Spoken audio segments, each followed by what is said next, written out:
Here we go, and welcome back to New Orleans, Louisiana. As I am Nick Teixeira, joined by Will Stewart here, having a great time at the EDC World Championship. This is our second part of our Sunday coverage. And You got Will, how you doing? You got extremely local there. Oh my! Well, we just spent some time in the French Quarter having a good time eating some po' boys, listening to some live music here, and now we're gonna have an even greater time watching some great darts. As let's look at trips here for a little bit, Will. Yeah, this should be a fun one, and you're right. Yeah, man. We'll just say it.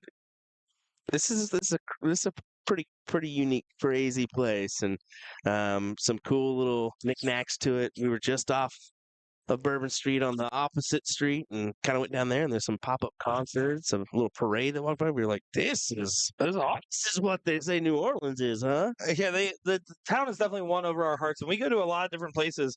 And I thought nothing would top Kalamazoo, Michigan, but here we are. As of course, this is a beautiful town that we are in, and been having a great time here in New Orleans. Yeah, that's one of the benefits of being on site for this event, and right on Canal Street, the historic Canal Street, just right in it's just the heart of everything in New Orleans. So yeah, definitely want to encourage you folks to come out for next year's event, because I guarantee you there's going to be a next year event. This is a successful tournament, both remote and on-site players participating, as we can see here in this matchup, as we've got the team of Danny, Bitten, and Opie taking on Chris, Dan, and Crosby. And Chris, Dan, and Crosby have that R in front of their name, meaning they're playing remotely.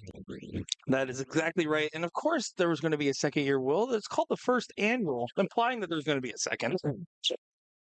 Well, of course, we are still going to be on that Fat Bull Master Out format, but with trips, it's a little tricky. And there's for two reasons I'm saying that. One, you obviously have to have 5 players in between every time you throw, and it's going to be harder to get in rhythm for players that are used to playing on rhythm. But two, those count-up games require all 3 players to play on their score, which makes those diddles very fun. It's actually the first EDC event I played was a 200 cap trips with my dad and one of his league partners, and absolutely enjoyed that experience, especially just because, again, crazy can happen on the diddle when you have that many players scoring. Exactly. Well, Danny's on a 167. If there's anybody to hit it, this would be the guy. It would be Danny Baggish, and of course he's going to give it a go here. Could take the swing up or down. One of the two. Yep, just kind of playing it out. He doesn't have to take this look, but would like to take it, no doubt. Yeah, and he just is focusing on teeing this up by hitting the 117, but you missed the bowl when you tried to tee it up. I would have preferred him to shoot one of the triples, simply just because even if you miss on one of those trips, you could still set up a bowl. But no harm, no foul with the other team at 198. Danny actually, if he does end up out of this trips event, will make the long trek home to Florida. Hey, it was about 20 minutes for me. And just take a ride, why don't you, dang it? That is right. Well, double top here for Benton. Over to the double 10. That was well low. Doesn't get it, hugging that wire. I'm sorry, I just can't get over the fact that the way the names are smushed together on the score, like on the actual game screen, Danny bent on pie is how I'm reading that. Oh, I can't get over that. That's amazing. Yeah, they are pretty put in there a little bit weird. It's a little smushed together for real estate, as Runge there only able to leave 56, non-ideal leave, but Opie Adams with 10 really wants to take this one here. Well low. Not quite. This is some double trouble early on here, huh? Yeah, a little bit of some double trouble. 56 remaining for this Chris, Dan, and Corby team. Well, still, that works. Double 19 on the last. Does get it there. 1-0 lead for Chris, Dan, and Corby. That'll work for the first leg. That'll do. You can definitely tell we've been kicked around a few times here on our camera. It's all been getting slowly out of sorts. Just a little bit, I would say. Just a little bit. You can tell even the board looks like it's been on Bourbon Street. It's starting to have a little bit of a tilt there. That's exactly what it is. Having a little bit of a tilt. Well, on the bright side, the bullseye doesn't change when that happens. Finds a hat trick, Danny does. I'm actually gonna probably go take a gander at that. Just make sure we're still taping. Okay. It's kind of concerning. Well, looking at our bracket here, this is a top 8 winner side matchup. Winner will play Arthur, Gabriel, and Jake, a remote team in that top 4 matchup here. And then currently, a bunch of remote teams playing up top on the top side of this 200 cap trios. So I'm curious to see how this one will continue to develop as it goes along. Guys, I know you are in chat. Say hello. Say hi right now. I want to talk to you. You want to talk to me. Curious how you guys are doing because I know we're having a great time. Been there, does find a load sign, getting themselves well out in front. 134-point advantage means that Dan is going to need to find a hat trick to close the distance.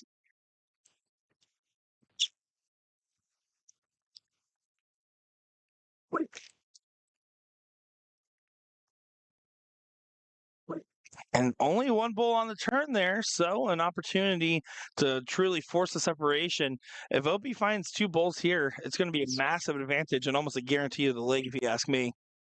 But you didn't, because you haven't commented yet. Oh, now I see you guys. We got Joe, we got Ranger. Appreciate you guys saying hello. Hi, guys. How's it going? You can see some of you guys running over to say hi. The whole board camp had to shake there for a second.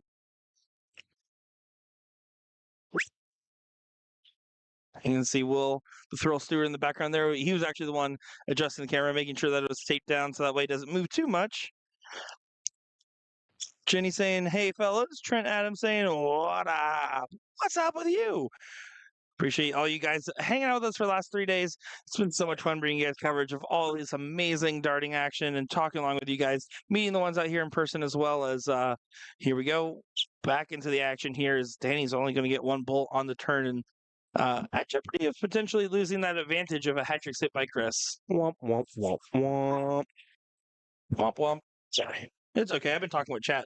They're all Sure. commenting right now. Bear says, hi, how's the weather? It is phenomenal. Oh yeah, it has been. It's definitely nice. Supposed to be. They kind of hit a spurt in the last day or two, and it's going to continue on for a few days after you leave. So yeah, it's like 75 today. Yeah, it's beautiful outside. And of course, Paul Rogers. Hello, sir. How's it going?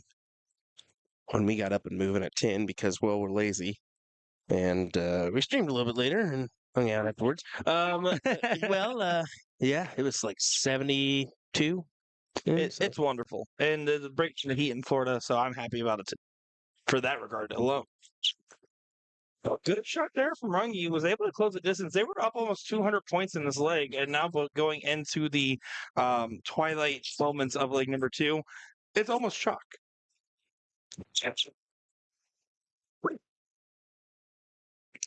Hope he leaves the 195, so it'll be up to Baggage to set him up here. Yeah, and that's the hard part, right? If you're that C position player and you know that Baggage is following you, you're always going to feel that pressure to try to leave the out. Yeah, exactly. I mean, it goes without saying, but this is 200 cap triples. Danny's almost half the cap. He's a 90 player. Yeah, that's the truth when you consider that. So yeah, he found the 100 cap boys on the doubles. He said, "Hey, come on, guys, you wanna team up for this?" And of course, can they say no? No, even if he is fired again. With the way he's been only hitting 1 to 2 bulls around, I'd say he's starting to look like he's finally getting into retirement form. Well, I mean, fun fact, Danny. Retirement it means you're done. You can't pick him up immediately a month later. So you're kind of, let's just say it's your prequel towards retirement. So he's a bit part of darts. Yeah, exactly. All righty. Paul Rogers, how's it going, buddy? Thanks for joining us, everyone. We appreciate it once again. This will be our coverage that rounds out the evening. We've got, of course, this triples, and we'll kind of see timing-wise, but it should work out to roll right into singles potentially as that gets underway about 6 and a little bit after for some other brackets. So a little bit of I wouldn't call it a mistake from Benson, but maybe a lack of focus there. Needed a 6 to leave the bowl. Dropped it to the 10 was a 46 bogey. Left 32. Dan's not going to get a dart at this, though, so opportunity squandered. Single 20, leave 50 is the shot here for Runge. Does leave 50. And we've seen double trouble before for Mr. Opie. He wants to course correct right now. Yeah, 32 needed. 32 found. He got it. 1-1 is our scoreline here. And this is what I really want to see. I want to see this diddle. I think 3-on-3 diddle is so fun to watch. It's just so unique, you know? Yeah, exactly. I don't think there's another tournament circuit where I could think of something like that happening. Oh, look at this. Order change. Danny putting himself last, so that way in the diddle here, he can recover the exact amount of points needed if he has to hit a big one. That is smart from Danny Baggish. Because there's no real advantage to shooting first or third on your own team here if everyone has to diddle. If anything, there's always an opportunity where he just points at him and says, "Hey, you go," and he's like, "But it's been you this whole time." No, and he didn't even say anything. He just went right up and said, "Yep." I think the logic is sound there. I do too, and you can see the attack at the bottom side of the board. It works. I mean, it's somewhat efficient. I mean, well, I mean, the goal was okay. Your B player is probably going up against their presumably A player, and he did a good job of not letting too much separation happen there. The only downside to the strategy is because if you are Danny and you go first and you hit a 180, it can potentially demoralize the other team a little bit. And you kind of lose the shock and awe factor. But here's the deal: if they just hang right with him and Danny hits a 180 at the end, chances are you're gonna win as well. Bada bing, bada boom goes the dynamite. That's what would happen. He's taking the latter of the two, so he knows he's got a little bit of tough work to do no matter what, and you got to rely on them not collecting here. Yeah, I was going to say, you're hoping for a favor now, because if not, you can be mathematically eliminated. So far, 103 point separation, 123 points, 124 points is needed now to get the tie. 125 for the win. So Danny needs to pull out at least a 140 here. And nope. Yeah, terrible strategy. I should have known better. I like the idea behind it, but it's definitely, especially in doubles. Yeah. And triples, I don't know. I think scaring off the other players might do some good. Switching the order right on back.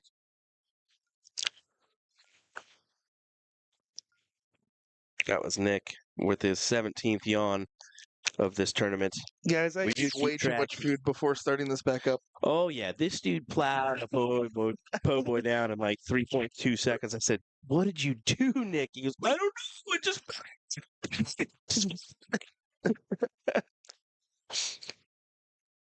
Well, here's our last leg decider here. And, well, Thanksgiving's around the corner. You got anything fun planned with the family?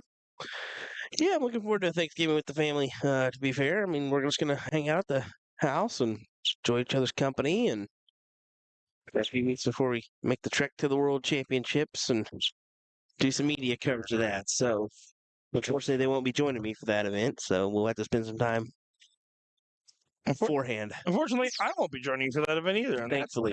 You hate it. Thankfully. You hate not having me around. I keep you on your toes, don't I?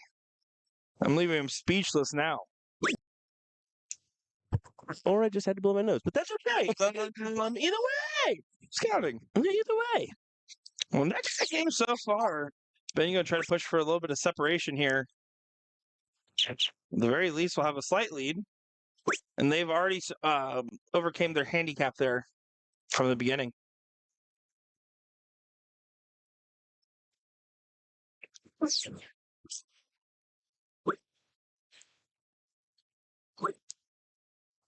They're saying, anyone get Ram steak on the bagman's kneeling bullseye antics? Yeah, Ram said that he didn't mind. And that if he won, that's cool. If he lost, that's cool. He was starting to have some back pain. Yeah, he said his back pain was there, but don't worry. I did my due justice, and I texted Danny and said, that was brutal. That was naughty. That was naughty. Well, they've also, I mean, Ram and Danny know each other for quite some time, so it's not like they were first time meeting. Yeah. I know this is a World's event, but it was not the World Championships by any means. So they were totally cool. Whatever happened, they were just some friends having some fun. And you guys saw it. Danny posted on the EDC page. He is the nicest person. Looking for a hat trick here. So far, so good. Does find a hattie. You can see Mike Maloney rocking a hoodie in the background, so I imagine he must be done playing for the time being. And this is off to the races still.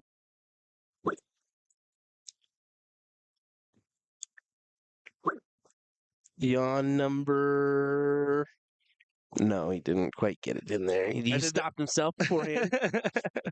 All right, this is your chance, Benton. You need to collect here. 2 of those would be great. 2 collected. Yeah, it does get it in range there, so that way Opie can leave Danny a finish, which is how you have to think about it. Exactly. That's what I was leaning towards. I said, you get 2 here. Possibly Opie does the same. If not 1, you set Danny up for a look. And look at this. Corby not happy with that. I mean, that's a great recovery on the last to find the 1 bull, but to find a 8 and a 1 in the first 2 darts is no good, man. Opie will leave a finish, and it won't be too bad. Danny can hit a 127. Wouldn't be surprised if he utilized one of the cricket numbers first in this throw, just because his philosophy on the 126 is to start 19s in a fat bowl format. I wonder if that's going to apply here with the 127 using either the 20s or 17s.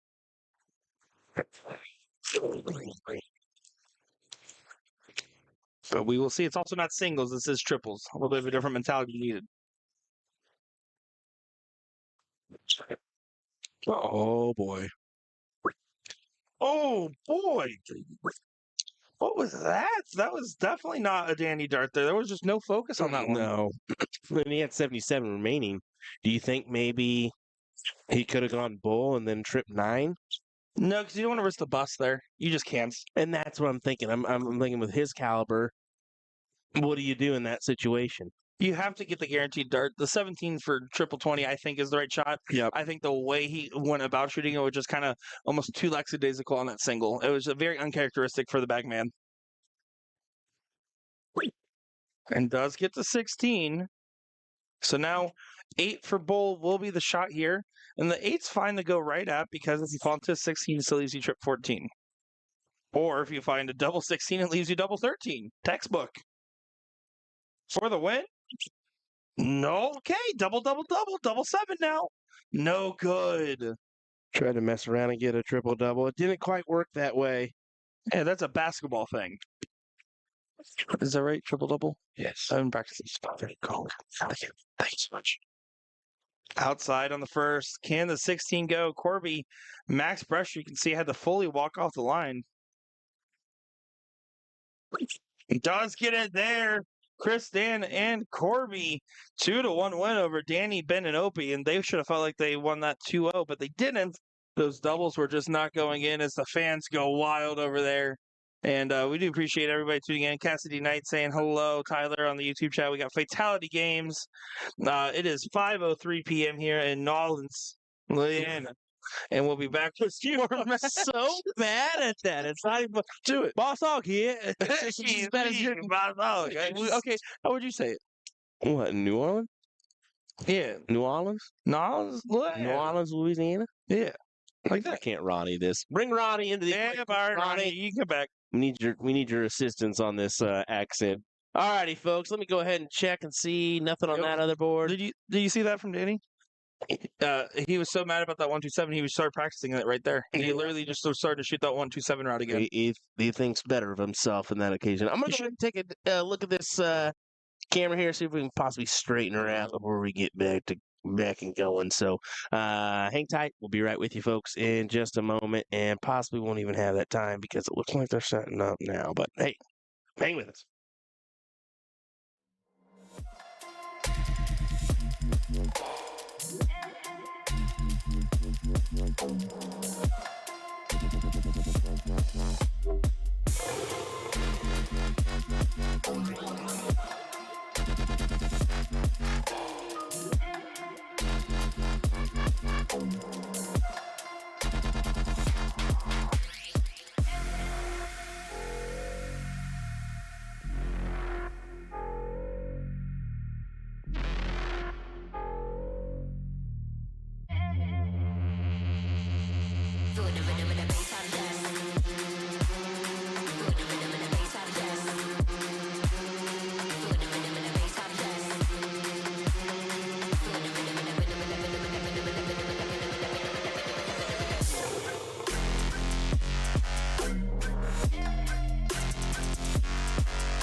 money, baby.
Fun.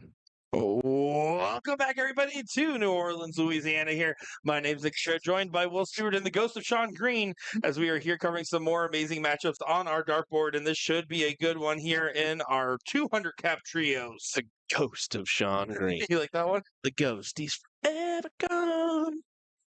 On his way home. Ha ha ha. Take it, Sean. We're still here in New Orleans, Louisiana, enjoying ourselves, and we're looking forward to some more trips coverage. And we're kind of in a predicament, though. Potentially, looking at the winner's side, most of our matches aren't going to be remote. Yeah, go ahead. Go ahead. You've got to look at that. Here's the whole ham sandwich, folks. In the top four, currently, there's Arthur, Gabriel, and Jake taking on Chris, Dan, and Corby, both remotes. So they already started that matchup, of course. And then on the other end here, there is a top 8 match still underway. And in person, it's Jeff, Andrew, and Glenn going up against the remote team of Sean, Ron, and Laura. Currently 1-1. If Sean, Ron, and Laura win that, they play Jamie, Mitch, and Eugene in an all remote top 4. We're currently looking at a losers bracket matchup right here. This is to get into the top 24. This is Tom, Chip, and James going up against Darren, Tabitha, and Jimmy. Winner of this matchup will play another in person team of either Clayton, Tom, and Ricky, or Tyler, Jax, and Daniel. So this should be some interesting stuff happening here, as there should be some good matches across the board. We're settled in for that next one too. They've already kind of queued in and potentially looked at the brackets. It looks like kudos to our tournament staff. Yeah, they're working their butts off over there, and let me tell you, there's a lot more remote than in persons left in this bracket here. So just heads up, folks. But don't fret, in 45 minutes, singles starts. Yeah, that's the truth. So kind of we'll keep an eye on things and do what's best for the coverage and let you know what we're doing. But right now, just continue watching this action here from New Orleans. I think you know the gentleman pretty well here. This is Tom Bush. You know a little bit about him? Never heard of him. Never heard of him? I know his name's Tom. He likes bushes. I'm just kidding. Pigs. No, no, this is Tom Bush of Pickle Pig Darts. He's, of course, a dart supplier, so he's here to help out with that front, but also to kind of be involved and participate and what have you. I know he comes from that Triple D neck of the woods in Alabama. Yeah, and listen, if your jersey vendors of Mike and Danny get to play, then you better let Tom play too.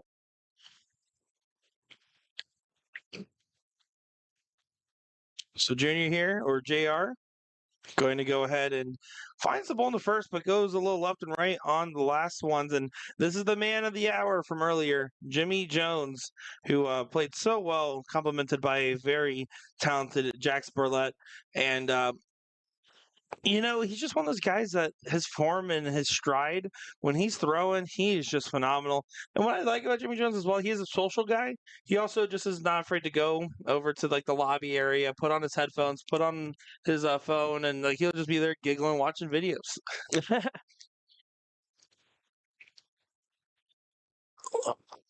And then that's Chip Pollard right there doing what Chip Pollard does, finding a hat trick there. A very consistent player that is very familiar to those that play in the EDC.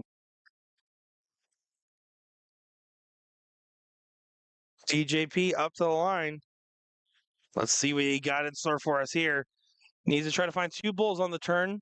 3 bulls if you want to take some advantage.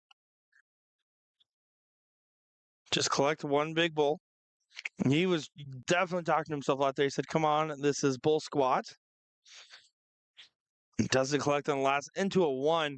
Very unfortunate dart. And now gives Tom an opportunity to potentially leave a finish here. And even if he doesn't, get themselves in position to be the first look at a finish anyways. It's 3-3-2 is a little bit tricky to set up from. Oh, look at this. Tom Bush sails that last start away a little bit as he kind of pantomimes that, but does hit a 104 to lead the 195. And Tabby, she's going to need a big round here. Since Tom, Chip, and James aren't on a finish, I think there is an argument to just go for the hat trick here. Focus on the power scoring. But doesn't get it. And even now, a hat trick leads a 156, which is not even a bull first finish. So JR with 195 can bring this down. Should be bull, chip 15 on the shot here. There's bull. Outside. You can stay on the bull here, or you can try to clean up and go for the 17. I think you stay on the bull for the power scoring, though. Does do so.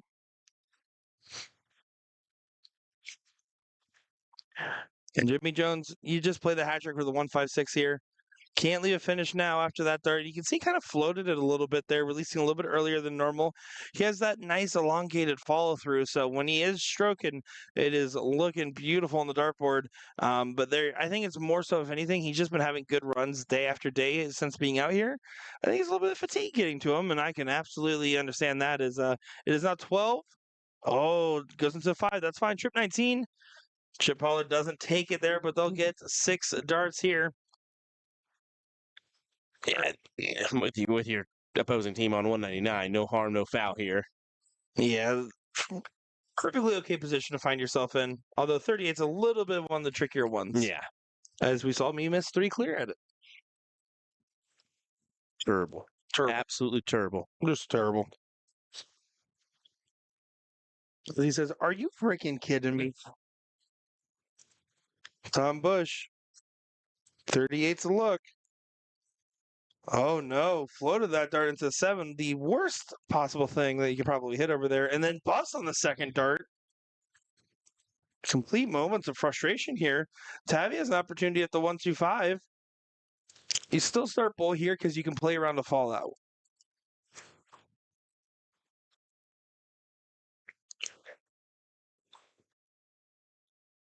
15 now onto the bull. Got away from her just a little bit here, and now bull does not leave it pretty well here, so you need to go to one of the triples on the bottom. And you go 57 for 36 here. And she went to the bull, but no harm, no foul. JR, though, the 38, they get let off the hook.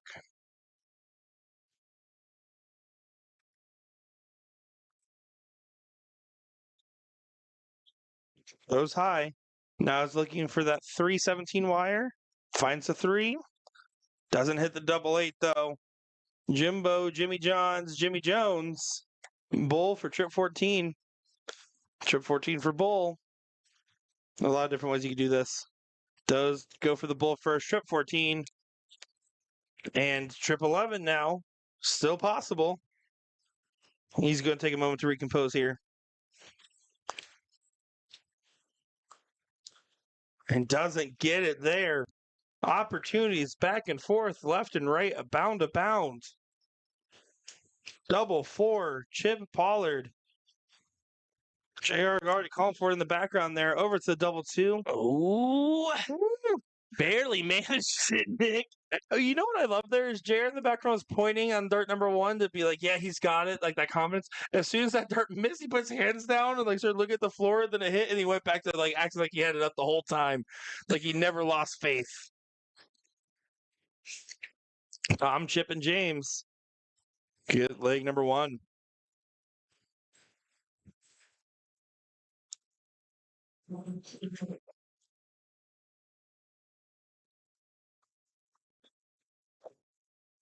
Taking a second here.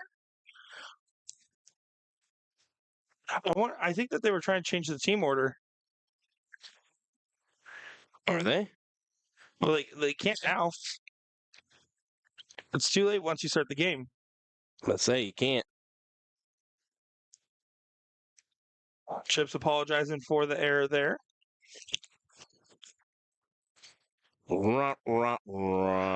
Admittedly, this is one of the only tournament circuits that let you change in the middle of a match. So a lot of players aren't used to thinking about that and just hitting the start of the game there. I mean, how often have you been to a tournament, well, where you can change the order in the middle, especially in a 3-on-3? Exactly, right?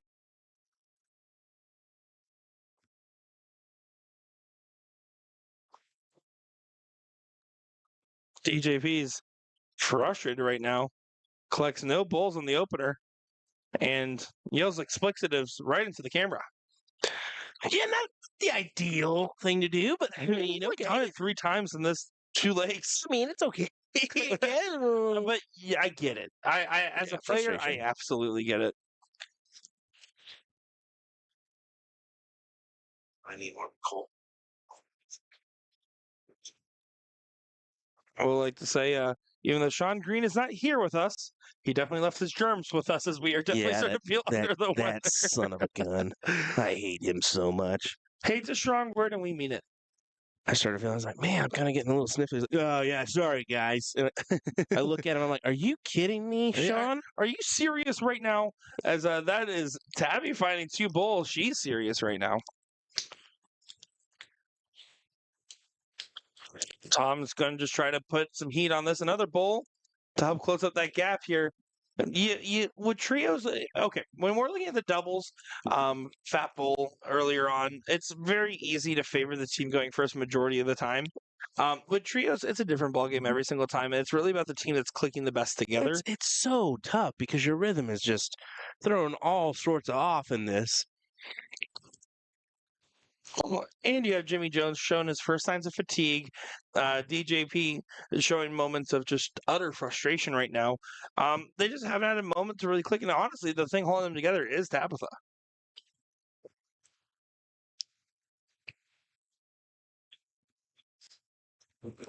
Well, we'll see what the gentleman has here for us. Needs a recovery round. Found no bowls on the last, but is approaching the board in a favorable situation. Wants to keep it that way. Another one of those. Not quite, but still gets 2 on the turn. Not a bad visit.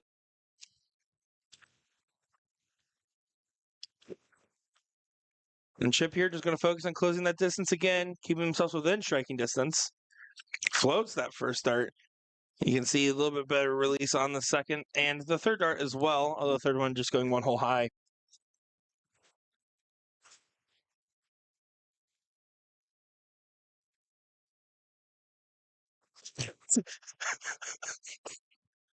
That's incredible. That's incredible. That whole vacuum seal. That's why wouldn't you just get one out there? Why would you even bring Why one? would you just ship it back? Yeah. I hope she's listening right now. We're making fun of Jim. Jim Mounts. guys. Let me tell you, you think she's funny online? She's funny in private. Text message. Oh. Hey guys, have you ever brought a vacuum sealer across the country and brought back meats and cheeses? Jen Mounts is going to. Sorry about that to everybody wanting commentary on the match. We just had to take a moment to acknowledge that. Jimmy Jones should be able to leave a pretty good finish from this position.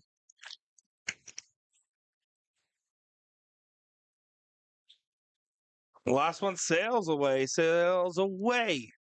Gets 101 there to leave 101. JR with an opportunity, though, to put a little bit of heat on this. Trying to find a hat trick to leave the 115. Oh, that was a mistake. Stayed on the bowl and left a bogey. His teammates are about to tell him, hey, that was not the right dart. Oh, nope, no one told him. I think he's just taking a moment and he just looked at the score and realized what he did. As yeah, that's the exact reaction. That's also a whoopsie. 17 now to leave 32. Or because you don't want to flight it to the trip, you can just go for a single 9. Or even better yet, ask Tabitha what she wants. She'll say, leave me a bowl. And you'll say, I can't.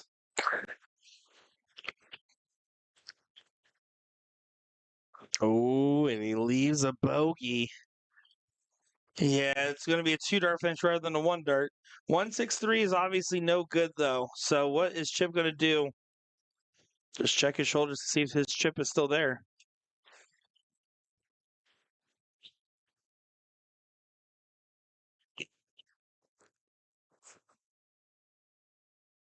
Can't go, but can leave it handy with a 50. Beautiful And setup. as a just in case, 15-8 is what I would assume.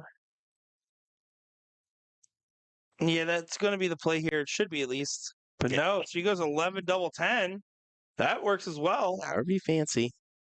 As long as it gets it done, and look at her go. She nails it, gives a little roar. That honestly, 1-1. honestly, Tabby did a lot of the work on that team there. I don't care what the average says, but while Jimmy and oh no, they did again. Nope. And Jimmy's like, it's okay. It's okay. just a We're diddle. good. It's just a diddle. Yeah, That's why yeah. it's okay. She's like, I just pushed the button. I just pushed the button. Oh, that is so funny. Here we go. Going back into here. Yeah, no, Tabby absolutely held it together while Darren and Jimmy were kind of out in the waters there. She's going to have to kind of be that stabilizing presence again in this one, it seems. Only 78 for Pollard.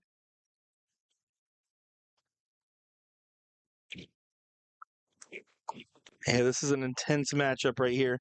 As it is confirmed now, it is all remote in our top 4, which Yeah. means at least one of our finalist teams will be a remote team.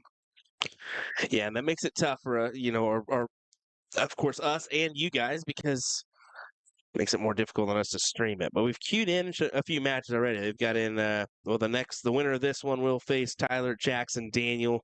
That'll be on board number 2. Also on top of that bracket, we're gonna get well, it says board 1, although it could If it goes all it, remote, I assume it could on the go second. all remote. Yeah. I assume And so. what I actually gave them advice. I went up there before I left for just a second to give them before I forgot about it. I was like, because I saw something that they did, um, and I was like, hey, this would be so much better if you did this instead. And they go, oh, actually, that's a great idea. So what I told them to do is instead of having just the boards in the room, they need to have R1 through R10 for remote matches. Mm-hmm.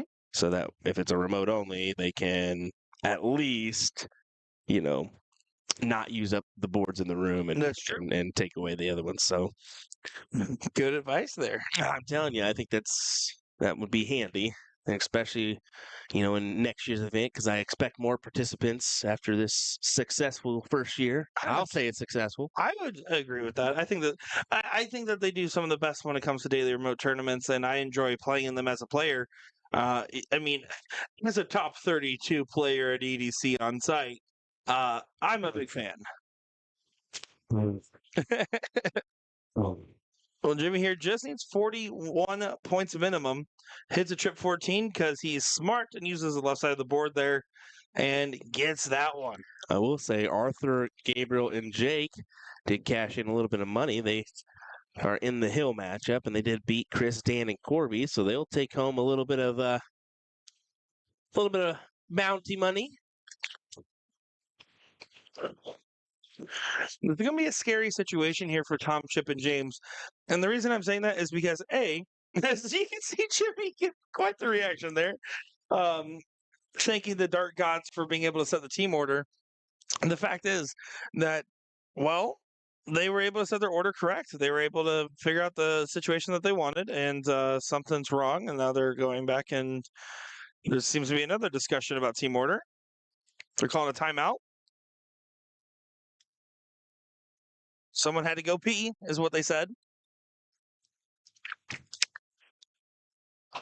But here's why Tom, Chip, and James might be in a little bit of trouble here. The fact of the matter is that now they have the start order that they prefer. Jimmy gets to go first, Yep. and Darian, excuse me, who has been struggling, gets a little bit less pressure because they're in that B position. I believe it's just Darren. Darian is Darian Ackerby. That would be right. I'm sorry. I'm sick. But that's okay. I mean, Silly little guy. okay.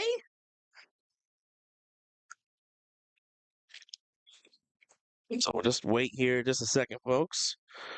I do apologize, but I'll tell you what. Tell me what. We'll continue on with this. We'll continue. So first night, some hiccups, but second and today, so far so good. They're taking advice from players. They're pretty proactive on that front. But not only that, we mentioned the setting of where we're at. You got a casino down the road. You got Canal Street. What it has to offer here. I mean, you They don't just have let to the turn timer run out. You don't necessarily have to. Uh-oh. Yep, they just let the turn timer run out because none of them are watching the board anymore. Nope. That's the problem. Anyways, carry on. So within the block, you don't necessarily have to stay at the hotel on site. You can stay at a few other ones. We're actually staying just off site. At the Rubenstein. Yeah, and it's just like we're on the same block. We're literally just around the corner. But yeah, that just goes to show you there's plenty of hotels up for grabs. You can stay on the street. Plenty of great food. Late night options. Outrageous late night options. And it's not just that chain food that you're normally used to. This is down home, traditional mom and pop stores here. Yeah. Well, when Popeyes is the worst fried chicken option, you know you're in a good place. Oh yeah. So no, absolutely incredible town. I've talked about this on the Bullshooter tour, but with you guys as well. It's cool when we get to go to stops that truly feel like vacation destinations versus some of the stops sorry to anybody that is in Kalamazoo, Michigan, but like the Kalamazoo, Michigans of the world are not as built as equal. And sometimes we get to go places like this. And really, I've been spoiled these last 3 weeks here between being right on the beach at Myrtle Beach to being right by the Falls of Niagara, and then being over here on Canal Street and the French Quarter. I've been loving seeing the world in different places, and I hope you guys, when you pick your tournaments, yes, pick the one that you qualify for, pick the one with the big prize pool, but also sometimes pick the one where it's somewhere you just want to go. So that way, even if the dart tournament doesn't go well, the experience will still be great. And here we go, and into the action it is. Yeah, Jimmy will start us off.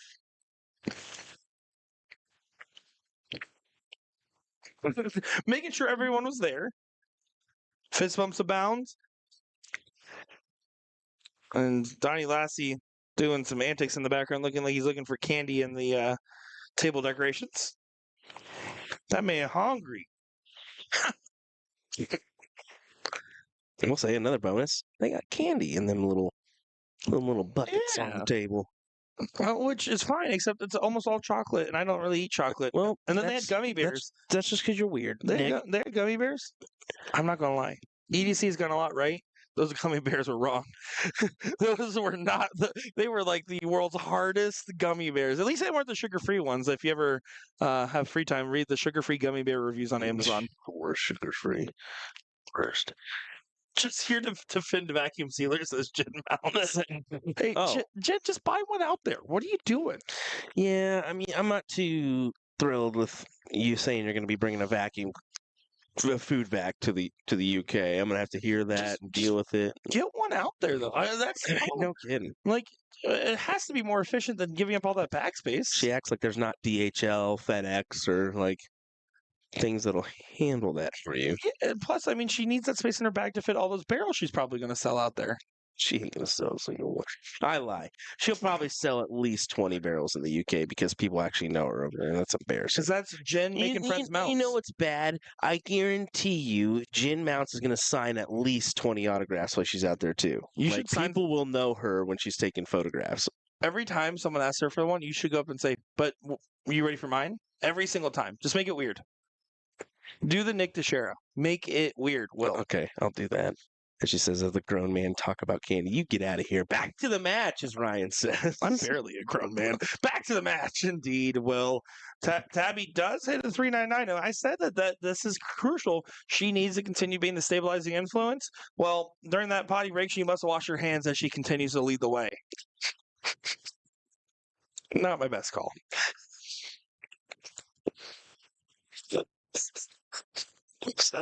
Not the best call by any means. So you could have went with like she goes back to kindergarten, is now the line leader. Like you could have done that one. No. She finished the squatty at the potty, and now she's here to the party. Stop. Just stop, Nick. Here we go. Back to the match once again. Chip, Tom, and James having a look here at 4:03.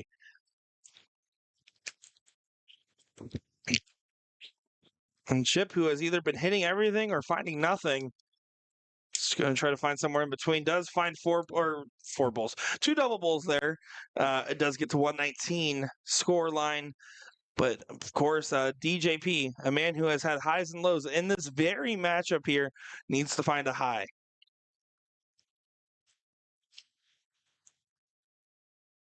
Taking this moment here. Very mechanical thrower, and then has a little bit of a flick at the end of his throw, which kind of leads to, we've seen his frustrations boil over at times. That's because he has so much feel of his own throw and tries to always mimic that same motion. It's hard to do. Does still get a low ton there, though. Yeah. Converts there on that. Up to Tom now. Needs 2 triples here. Bull and a triple now. I mean that is fat bull. I mean, you can just go ahead and hit 2 bulls, Will, and then some, but whatever you fancy. You can do 2 triples. You can do 2 triples. But does leave a bogey at 176 here. So Tabby with an opportunity now. And she's going to take this opportunity. Look at her go. She finds a hat trick there, showing you that she is the best on the board. Big shot there for her, man. She is looking great in this leg, man. She has just been, well, she's been looking good in the match, the whole match. The stabilizing influence that's really holding the trios team together. Sometimes you got to be the glue, and sometimes you got to be the horse. Here's the horse, Jimmy Jones. Gosh darn it, Nick. There we go. 12.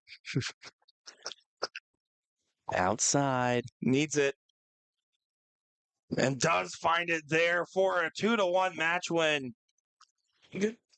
Oh. And there we go, 2-1 win. Jimmy Jones pointing up to the dark gods on that one as he shows why he's the horse and not the glue. Getting espresso shots and everything, man. Again, they're killing it. What a glorious hotel. It is.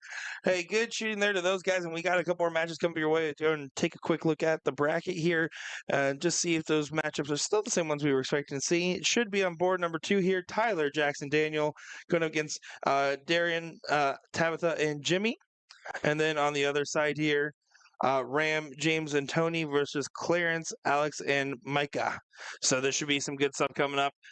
Should be just a few moments here, so I assume we'll get back to the action in just a moment's time. I'm the horse. That's the glue. We'll be right back.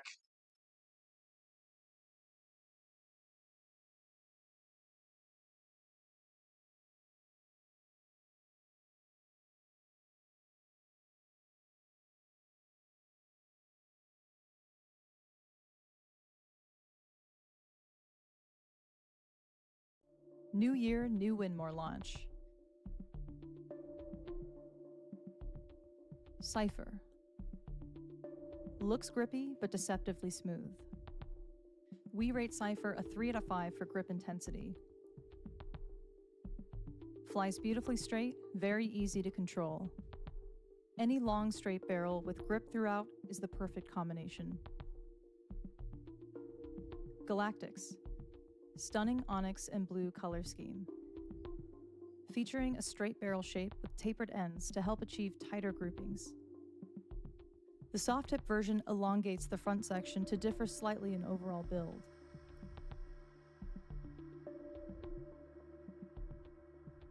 Kairos. A range offering 2 different variants.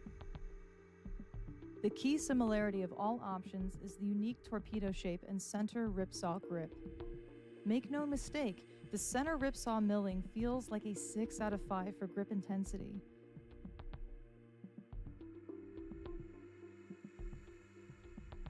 Daryl Gurney SC 1.0 series. Very similar to the classic super chin barrel shape that we all know and love. Classic straight section in the rear and ever so slightly bomber shaped in the front. The longest barrel from the launch, offering more room for those with larger hands or a very widespread grip. Callisto. A range offering 3 different variants. The key similarity of all options is the unique matte texture and reverse cut all throughout. Those with softer or clammy hands looking for grip options that don't tear up your skin might gravitate towards this range.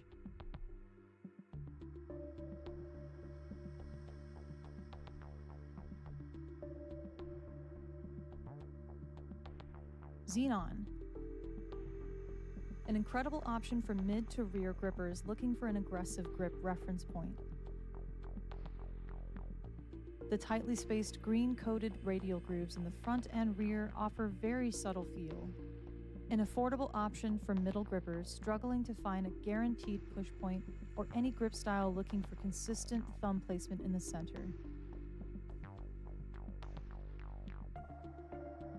Steve Beaton Legacy Edition. Perfectly split into 2 sections. Modern classic radial milling and signature blue color in the rear, coupled with an artistic and intricate gold front profile. The front section is a little more aggressive than the rear. I chose to adjust my grip towards the front in order to achieve a more controlled flight pattern. epics. You're blown away instantly by the striking blue hexagon pattern sinking into the natural silver tungsten. Perfect for mid to rear gripper like me, not searching for razor-sharp barrels. A smooth touch for a smoother hand.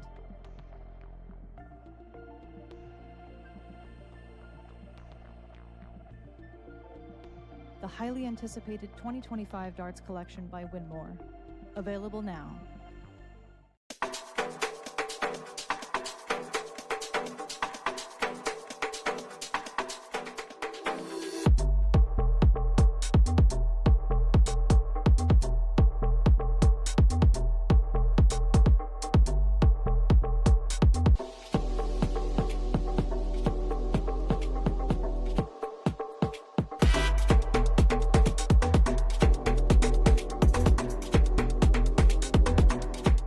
We're introducing the classic standard Blade 6, the dual core version, same as the lineup from the Blade 5. However, Winmore's come out with an entirely new model called the triple core. So the triple core is essentially the dual core dartboard with an added third layer of carbon fiber sisal in the back, creating literally the ultimate setup for durability. So not only are you paying for an even better longevity of the dartboard, but also enhanced graphics and functionality. All three dartboards have a hardened double bullseye and 25 segment to help with durability. So listen up, Americans, we need this because of our obsession with cricket. The most common problems we have with sisal dartboards is the bullseye segment wearing out or some issue with a wire. So let's just say we're not known for wearing out our doubles. All three dartboards come fitted with the 3 Rotolock wheels to help stabilize the board to any wall surface. But the adjustable wheels make your life so much easier because they allow you to rotate your board super quick and easy. You just loosen them, rotate, then tighten them again, then of course fix your numbering. Luke Humphries is the greatest darting force on the planet. Bullseye. Oh, we got one. Fish has been landed. We know he's too good. The world number 1, world champion. Incredible stuff. Let me tell you about A to Z Darts. We're a specialty dart store with over 10,000 different products. We create in-depth videos and blogs to help improve your game and showcase our products. We give helpful advice on how to practice darts, the fundamentals of form and mechanics, and how to make better decisions when purchasing your darting equipment. Whether you're brand new or a seasoned player, we try to provide fun and informative content. I'm Jen, the creative director for A to Z Darts. I've been playing for over 10 years and I've traveled the world competing in and promoting the sport. This is Will. He runs our live streaming company, USA Darts, and travels the globe as well to broadcast major darting events and interview PDC players alike. You'll find over 2,000 different sets of darts on our website. Guessing right now you're pretty interested in our resources? Learn about form, throwing mechanics, practice routines, scoring and grouping, checkout methods, cricket strategy, and much more. Visit a-zdarts.com to take advantage of our blog or follow us on social media at AZDarts today. New year, new Winmore launch. Cypher. Looks grippy, but deceptively smooth. We rate Cypher a 3 out of 5 for grip intensity. Flies beautifully straight, very easy to control. Any long straight barrel with grip throughout is the perfect combination. Galactics. Stunning onyx and blue color scheme. Featuring a straight barrel shape with tapered ends to help achieve tighter groupings. The soft tip version elongates the front section to differ slightly in overall build.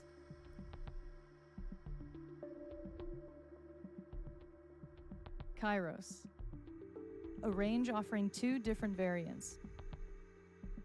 The key similarity of all options is the unique torpedo shape and center ripsaw grip. Make no mistake, the center ripsaw milling feels like a 6 out of 5 for grip intensity.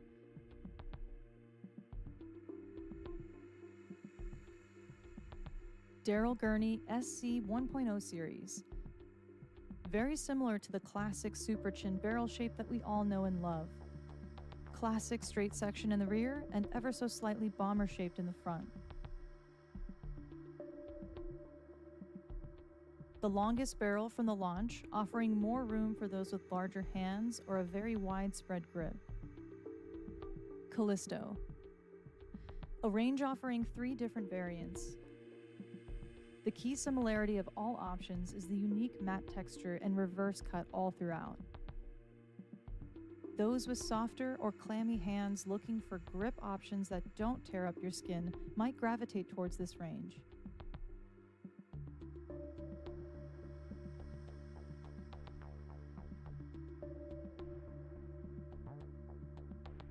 Xenon. An incredible option for mid to rear grippers looking for an aggressive grip reference point. The tightly spaced green-coated radial grooves in the front and rear offer very subtle feel. An affordable option for middle grippers struggling to find a guaranteed push point or any grip style looking for consistent thumb placement in the center. Steve Beaton Legacy Edition. Perfectly split into 2 sections. Modern classic radial milling and signature blue color in the rear, coupled with an artistic and intricate gold front profile. The front section is a little more aggressive than the rear. I chose to adjust my grip towards the front in order to achieve a more controlled flight pattern. Epics. You're blown away instantly by the striking blue hexagon pattern sinking into the natural silver tungsten. Perfect for mid to rear gripper like me, not searching for razor sharp barrels. A smooth touch for a smoother hand.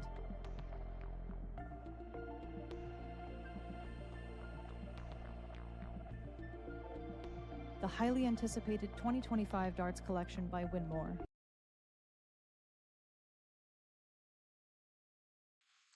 Welcome back, everybody, to our coverage of the EDC World Championship Finals and first annual here. It's been a good time in New Orleans, and we're having a great time here watching our wonderful trios matches. I'm Nick Chira, joined by Will Stewart, and I am now caffeinated, folks. I didn't know where you were quite going with that for a minute. But you're going there. I've been there for a minute. Doesn't it say 100 cap something? And I realized it was a 200, and I did the wrong syllable. There's a whole thing going on in my ADHD-riddled brain. Well, That's quite all right. We got Ram, James, and Tony taking on Clarence, Alex, and Michael here in this one. and this is the diddle we're looking at, and Alex only opening up with 83 on the diddle. And then in the response, single one, it does find the trip 20 in the last. Could have been more detrimental, but Clarence is going to have to make up a lot of ground here, looking for about a 120 to get that 1 point lead and take some pressure off. Ram, James, and Tony, that's all the Houston boys. Tony, one of the owners at the stadium that we cover many matches, including Rams' CSE victory at. A 60-point spot here, so Tony can put this out of reach if he finds 120 points on this turn.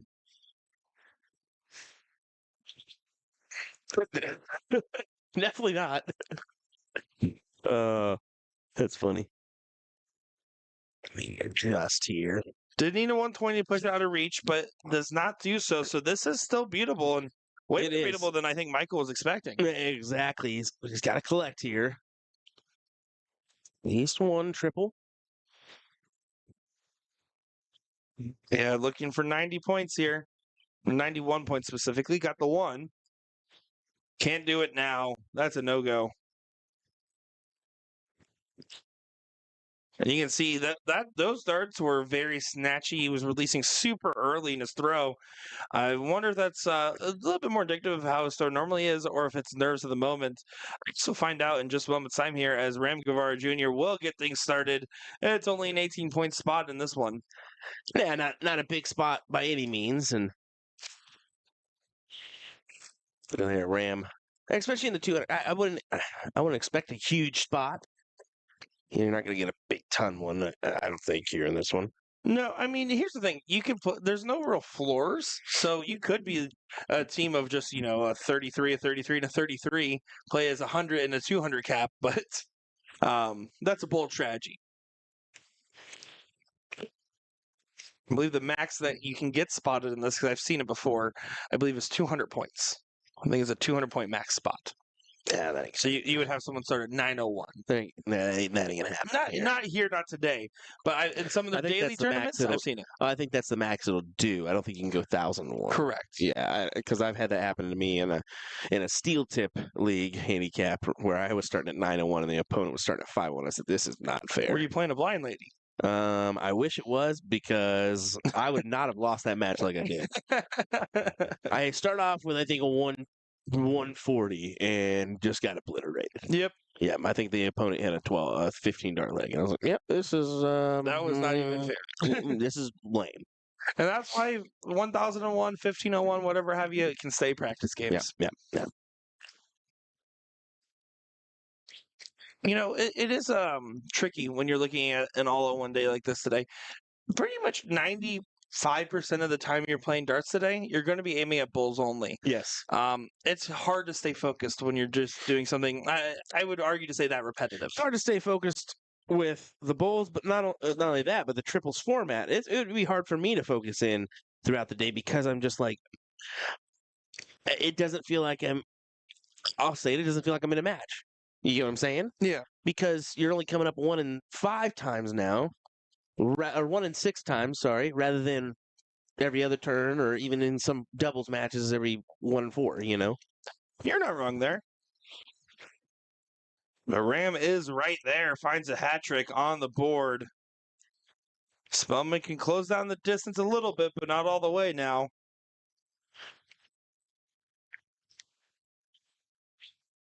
Finds bull number 1. Bull number 2 needs to be careful for no deflection. And finds number 3 right in the middle. Well-placed start there from the Jackal.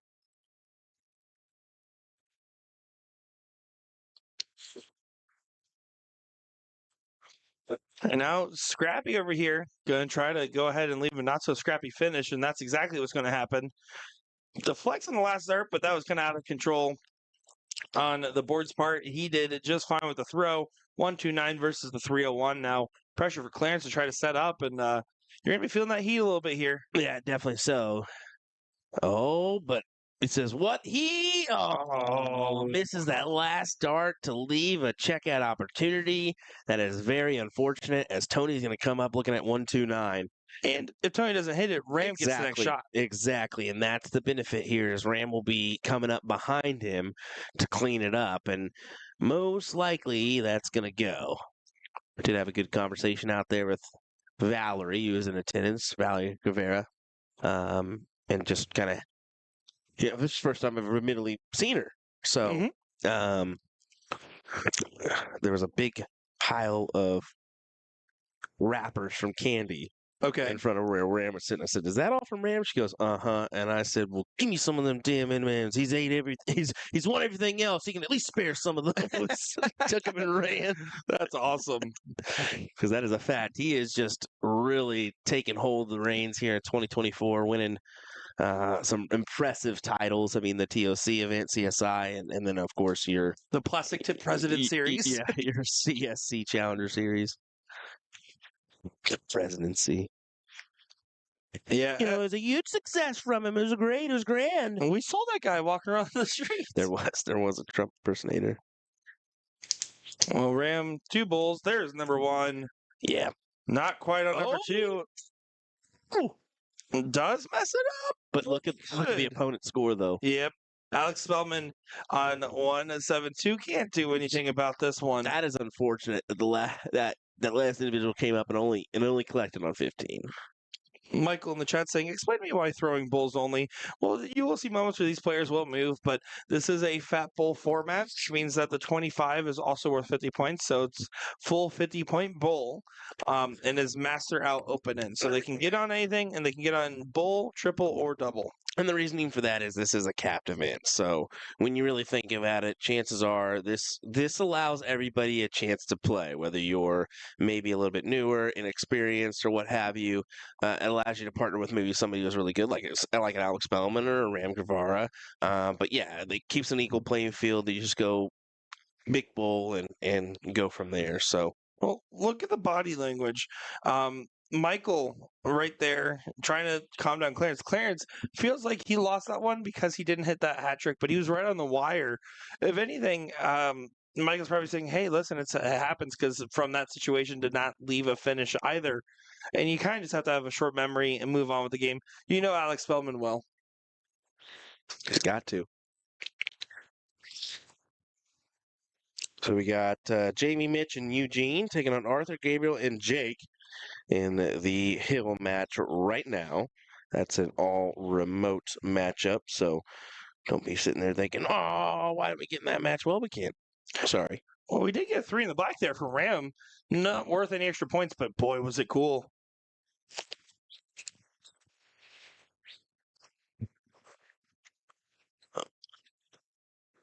Yeah, Clarence just taking a second here before his last dart.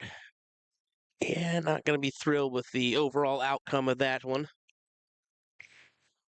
Yeah, and you can see he is showing every bit of that emotion, the negativity, the frustration. Again, I will die on this hill. Do not give your opponents free tells of how you're feeling, at least too much. I will pride myself on the ability. Yeah, you guys might think I'm crazy on the Aki, but I'm at least always crazy on Aki, whether it's going good or bad. Consistently crazy. So you don't know what's going on in there. Is you do see a big hat trick hits from Scrappy. Michael going to try to close this distance down, but this is shaping up to be a dangerous scenario. And you can see with his throw, it's super gitchy towards the end of it. It sets up Gitchy? fine. Gitchy gitchy goo means I love you. Glitchy. Gitchy. Gitchy? Gitchy. I don't know about that one. It's a word. I don't know about that one. Help me out, chat. Gitchy. I just don't know about that It's one. like gitchy. Don't know about that I'm one. going to look it up right now. You think Piddlenunk's bad?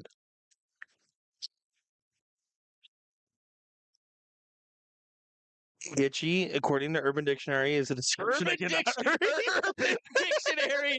Exactly. Exactly, folks. You heard it. Yeah. I love it. Got him. Got him. Second 3 in the black in this leg here, by the way. Is Alex Spellman follows Ram Guevara's lead there. Shut up, Will. Go back to being Will, though. That is truly funny right there. We caught him in a bind, folks. We got him in a bind. Eventually, it's going to cost him, and that did right there. We got some Oklahoma folks joining us in the chat, of course, supporting Ram and in Scrappy and what have you. So, hello, Valerie. Hello, Spencer. Hope you guys are going well.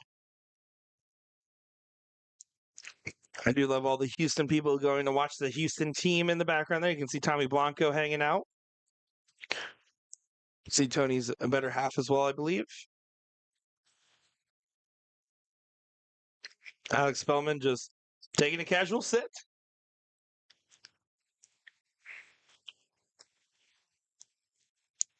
And it does look like they're starting to call those singles matches as it's starting to get underway out there. It's 6 o'clock. Oh, man, they're not. They're right on time, aren't they? Charles, I do know that Gitchy Gitchy Goo is a song from Phineas and Ferb. I did know that much. Michael needs to leave a finish here for Spellman. This is where we fell short last time, but does not look like it's going to be the case this time. As long as there's only a handful of things that you can't hit on this last start, and that's okay. Not ideal leave at 156, but it's not a bad one either. Tony going to have a shot at the 147 here. Bull for trip 19 to double top. Bull for trip 11. Stays on the bull there. I don't mind that as a C player there. Yeah, I don't mind that at all. I mean, you got Ram coming up who you can clean that up. But with a 156, Spellman can clean this up too. It is possible. When there's a Spellman, there's a way. Man, not anymore. So unfortunate for Clarence, Alex, and Michael. Oh. You may have just had your last starts of this event. And based off that body language, Spellman believes that's the last I starts. think he does. He's betting on Ram to hit the 76 now. 6 for Bull. Does nail it there, right in the center hole. 2-0 win for Ram James Antonio over Clarence, Alex, and Michael. Yeah, what a shot. As there will advance into the next round. And we're going to advance right on over to this matchup here. And looks like somebody did give us a good little nudge there. I believe that was you earlier That fixing was the Nick. camera. That was Nick. That was Nick. Stop saying it, Nick. Stop telling them the truth. I didn't almost bust my butt out there. Yes, I did. All right, back to the match here. Jimmy. Darren, Tabitha, and Jimmy did win leg number 1 here, and they're going to try to win leg number 2 and get this done 2-0. Of course, we got young Jackson as well participating. Man, what a raw, talented individual he is. And man, one to watch out for as we progress forward on the dart scene here in the U.S. Yeah, getting a win earlier today with Jimmy Jones. I would, if I'm Jax and I'm his parents, I push him into both sides. I push him into steel tip as well as soft tip, and I push him towards a junior series just for right now. Even like the junior or Junior Evolution Tour, maybe participating in, but like the WDF circuit as well. Yep. Because then he can potentially go overseas and establish a run. And anybody that has ever seen me walk around Dart Hall, and I always wear one of those Lucky Blown glass dart rings. But the other thing on their little dog tag was actually my last youth trophy, where the winning team got to go to the Caribbean Cup, and I missed 9 winning doubles in that match to not to get there. And the runner-up got a little tag because all the money went towards getting those kids out. As a youth, having opportunities like that was huge. If you're a youth player, play in those opportunities, get that experience young. So if you're not catching on, Nick holds a part of losing history with him at all times. It's a reminder. It's a reminder of what could have been, and boy, is that scary. All righty. Jake Smith saying, by the way, don't tell Nick I said he's a 4.2. I'm actually, I'm bringing my average back down, so that way it's more to an achievable Will Stewart standard. I think I'm actually at 3.95 right now. Is that it? Is that it? Is that it? That's it. I did catch a hot hand there for a little bit where I felt like I was about to be the next Rich Littler. Well, we'll see. He took that old L against me last night, so that's all that matters in this circumstance. That is true. It was a best of 3, and you won 2-1. Thank you. Thank you very much. You're welcome. So it's kind of interesting the fact that you see Jimmy and Jax is going to follow him here. So not teammates here in this one, although they're despite being doubles partners the last go around. And Jax is playing with Tyler, Grant and Stat as well. So a little bit of an interesting dichotomy there. Jacob keeping that jacket. You can't have jacket. No jackets for you. Oh, misses on the last, but misses into the single 16. One of the better possible misses there. 70 playing 82. 82 can go for a 2-0 win in this matchup, and what a steal this would be. Yeah, certainly so. 50 for 32. How do you do? Nails it. What a shot. What a win as they will advance into the next round, and so will we. We only got maybe 3-4 teams remaining on the in-person side here in this bracket, but we're going to continue trucking on in hopes that they will make a run. We're going to have to find out as we continue. By the way, 4 teams. I was going to say 3 or 4. So we're actually going to go ahead and make sure we get one of these matches because should be these Darren, Tabitha, and Jimmy, and then Jeff, Andrew, and Glenn should be that matchup. We're going to see if we can get that in our stream area here. We'll be back to the action in just moments time. I'm Nick Teixeira, joined by Will, the Thrill Stewart, and the Ghost of Sean Green.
Here we go. Time for another great matchup here on our stream board. I'm looking forward to it.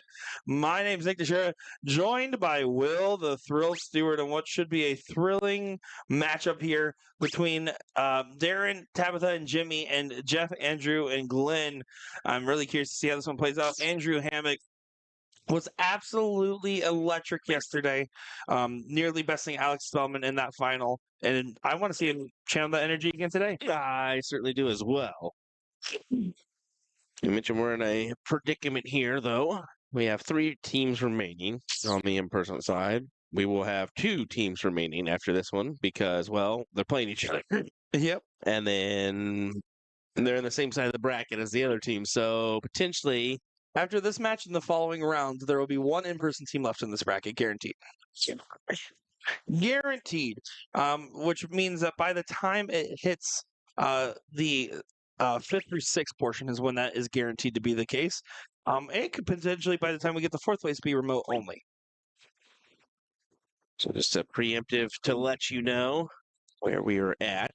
Does stink, but at the same time, that's part of what you're going to get here with this unique event, being in person and remote. Not every final is going to be able to be seen here on our coverage because of the remote aspect. So And it's also okay because our singles is just not getting underway. The women's singles just started as Jeff, Andrew, and Glenn do win the little there. Andrew's been absolutely electric, like we already mentioned. Tabitha's been very handy and making sure the team stays stabilized. She's only a 20-point per dart, but has been throwing well above that, pretty much leg in, leg out. Looking forward to seeing if she continues to bring up that level of form here. It should be interesting to see the dynamic of these different dichotomies. A pretty significant point spottage here. 85 points. That's nothing to slouch at there. That's almost a full average turn. Basically forces Andrew to always have to start off well.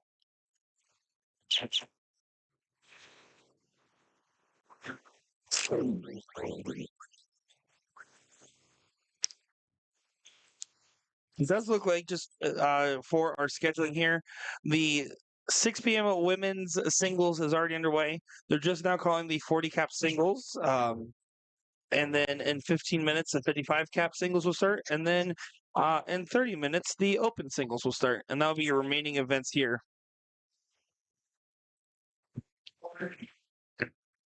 some 40 cap calls here.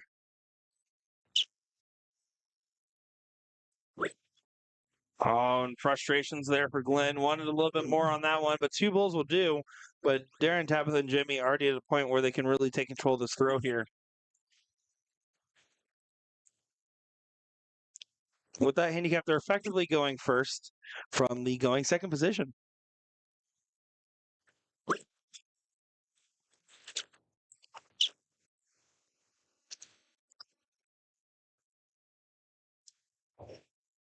This 70 on the turn, feeling frustrated. Yeah, Jeff.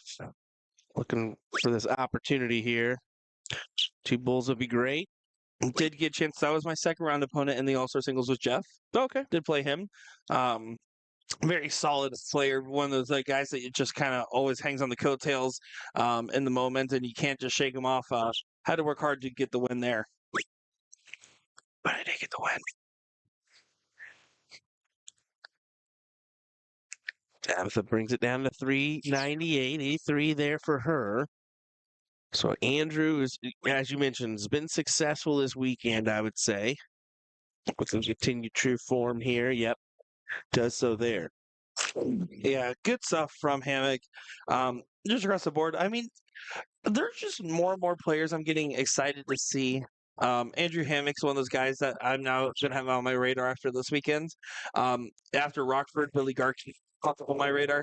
And seeing all these different talents, even in the last couple of months, seeing Jimmy Jones at more and more tournaments. I believe it was DPFL was the first time I saw him. Was he out there? Is that where Sean called him an Irishman? Was DPFL for Jimmy Jones? I believe so. Yeah, so seeing all these, we already know some of the super elites, but seeing these other high level challenge players really break the mold is exciting. Yeah.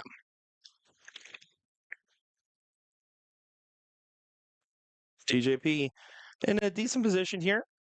Still ahead, but the cap has been reduced that they were given at the beginning. I would be okay with him staying on the bull here.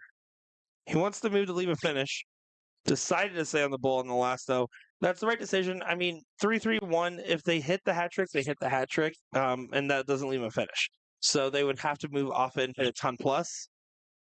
Or high ton, excuse me. What am I even saying? It's Sunday commentary at its finest.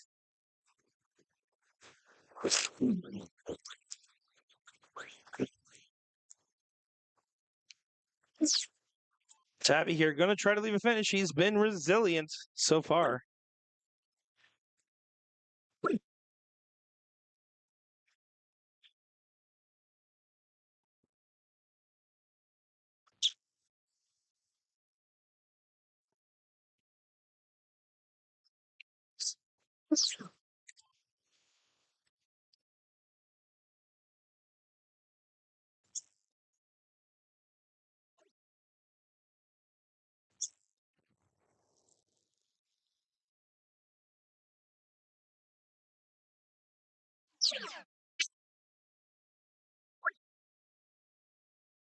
No. Jimmy Jones here going to tee it up. Does get down to 24. Leaves a 1-dart checkout for Darren on the return. Glenn, 114 would be a big find. Bull for trip 17. He is talking his dart into place there. Yeah. Still leaves the 51, though, so. Oh, it was a good look, even with the step on the throw there.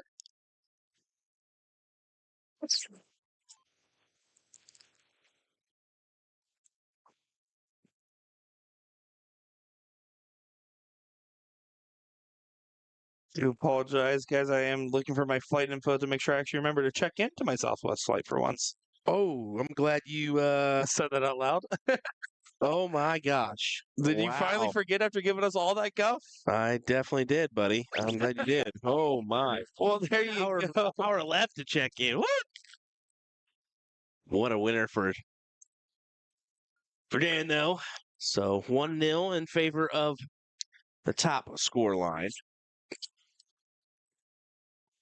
2 hours left before I can check into mine, so we're Oh, good. you're after me. Yeah, you're after me. That's right. We're good. Thank you guys all doing. I do appreciate each and every one of you guys watching along here. Do appreciate you guys sticking through our Sunday commentary at its worst, but we are always trying to give you our finest.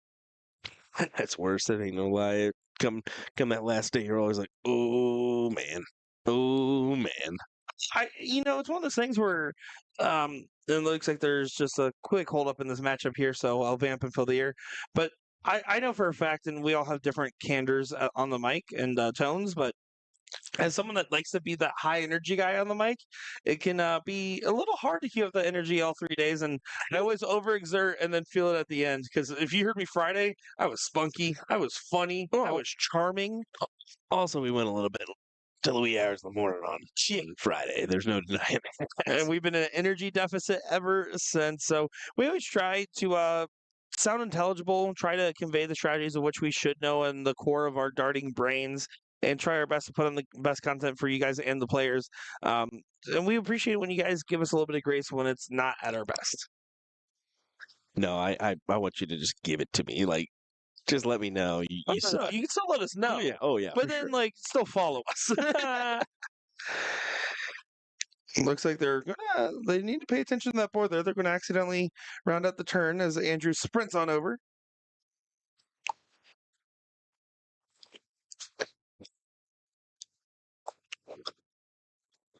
There's that time on Sunday when people are like, "All righty, necessary rules don't matter." Yeah. Normally, this would fall under the rule of continuous play. They couldn't just pause in the middle of a match. But it looks like there was some scenario that required a breakage here. It was very interesting to do it after just one leg of darts, though. True. But hey, it is what it is. Mm-hmm.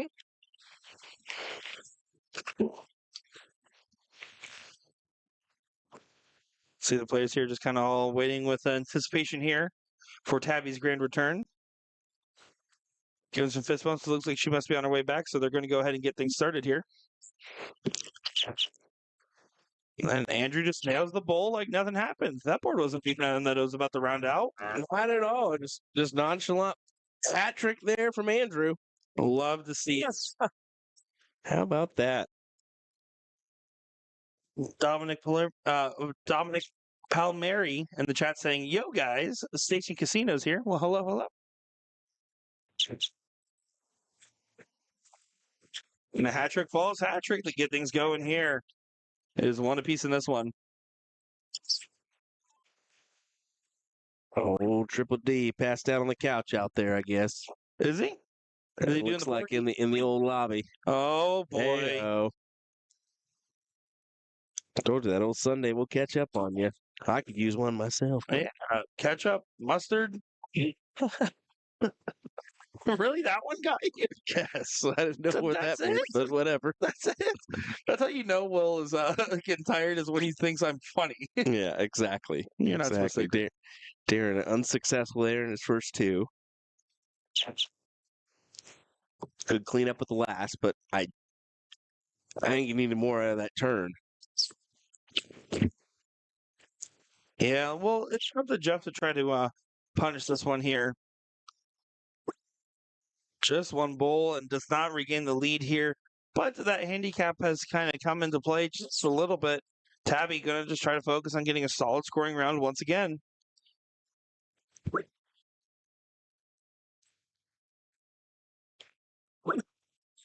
It does make it interesting when, how many times have we commentated Fat Bowl 01 of some varietal and talked about how much the advantage is going first? At least with the handicap, it's not as true as it normally is. Because when you're both starting at 501 and this Fat Bowl, it's the guy going first or girl going first. Usually we'll get that one. When it's a handicap, it's at least a little bit more plausible to see some different ranges there. Yeah.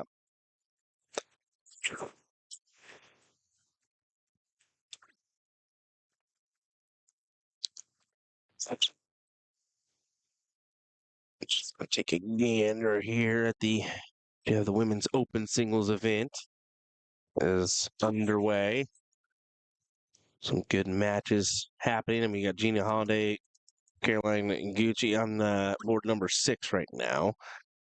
Still one to circle. And gander is also an adult goose name. Oh, Nikki. Nikki. He said take a gander. That was good. Guess whatever works for you. And the Latin name for goose is answer. I know this because my roommate has a dog named Goose. This is the only reason I know both of those facts.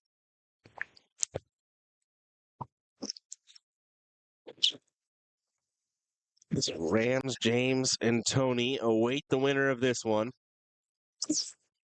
Which for another all-in-person matchup then.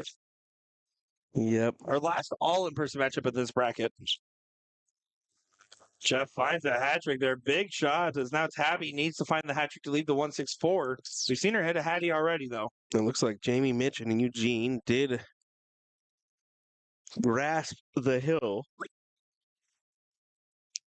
Guys, that was finally not Nick Teixeira yawning for once on the mic. Let's go. Not me. I never yawn. What are you talking Let's about? go. As Tyler Dynamite dropping in the chat here says, have you ever used back to the match in your regular life? Back to the job or back to the dishes or back to the laundry.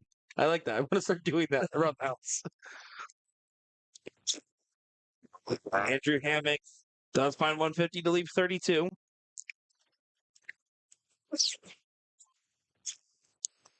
And Jimmy Jones just going to try to make sure there's going to be a decent finish left. Leaves the 127 in case this doesn't go, but Glenn's going to want this one here. Double 16. Outside. And does get it on the last there.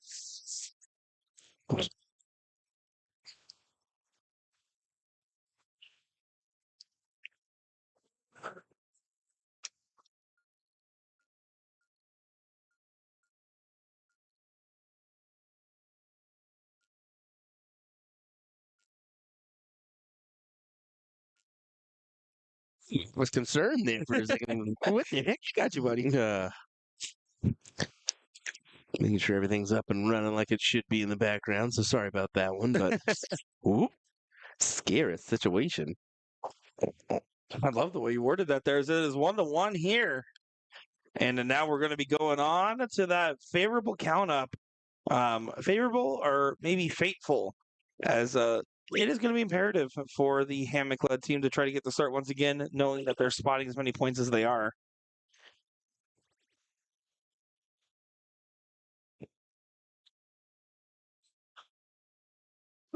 Just 80 on the opening there for DJP, but Jimmy Jones, again, I think smartly so puts himself in the third position with the strongest form of the bunch to try to make sure that the team has a good job of setting up. And with Hammock only 55, this is a huge moment. Tabby just needs to try to stay true. This is a good one here. I mean, she can really take hold of the diddle.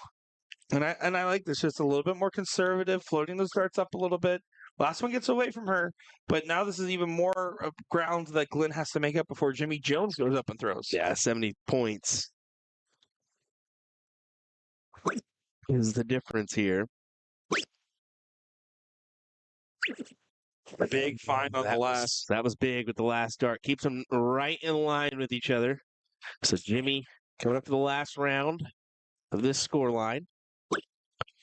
He needed 174 points to make it mathematically impossible to lose. Oh, that's a good ton. That is a good ton. Forces Jeff to pretty much collect on 2 here. There's the first. Needs another. A shot from Jeff as he does take the count up leg here, or the count up or the diddle here. Yeah, that's going to be very impactful potentially as, let's be honest, when you're spotting 85 points, going first is imperative to try to close that gap immediately. Exactly. So here we go. Hammock will get the start here for us on this one. As it's becoming a full-blown snot fest back here, folks. I'm sneezing. Will's having a runny nose. We're trying our best to hold together. We spent too much time walking around. I don't normally call it out like that, but I feel you, brother. I feel you so much right now. Just hate Sean instead. Oh my! Good hat trick there from Hammock. Not sleeping on the hammock on that one. He chose the futon instead. I actually am a big fan of futons, as we do get a 150 there from Mr. Jimmy Jones. I got horrible nightmares of college life with a futon. All of high school, I had a futon. I wanted my room to feel like an office. That's true. Even for last year of the CSE. How about 3 hat tricks in a row? 9 bowls of perfection. No futons needed. Or hammocks. Or any other sleeping apparatuses.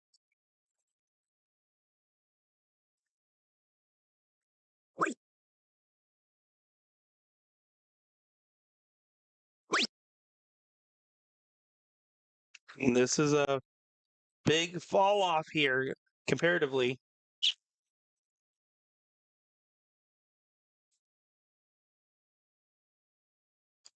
So Jeff now has an opportunity to really push away. Remember, they had to start 85 points higher. They've already effectively closed that gap here.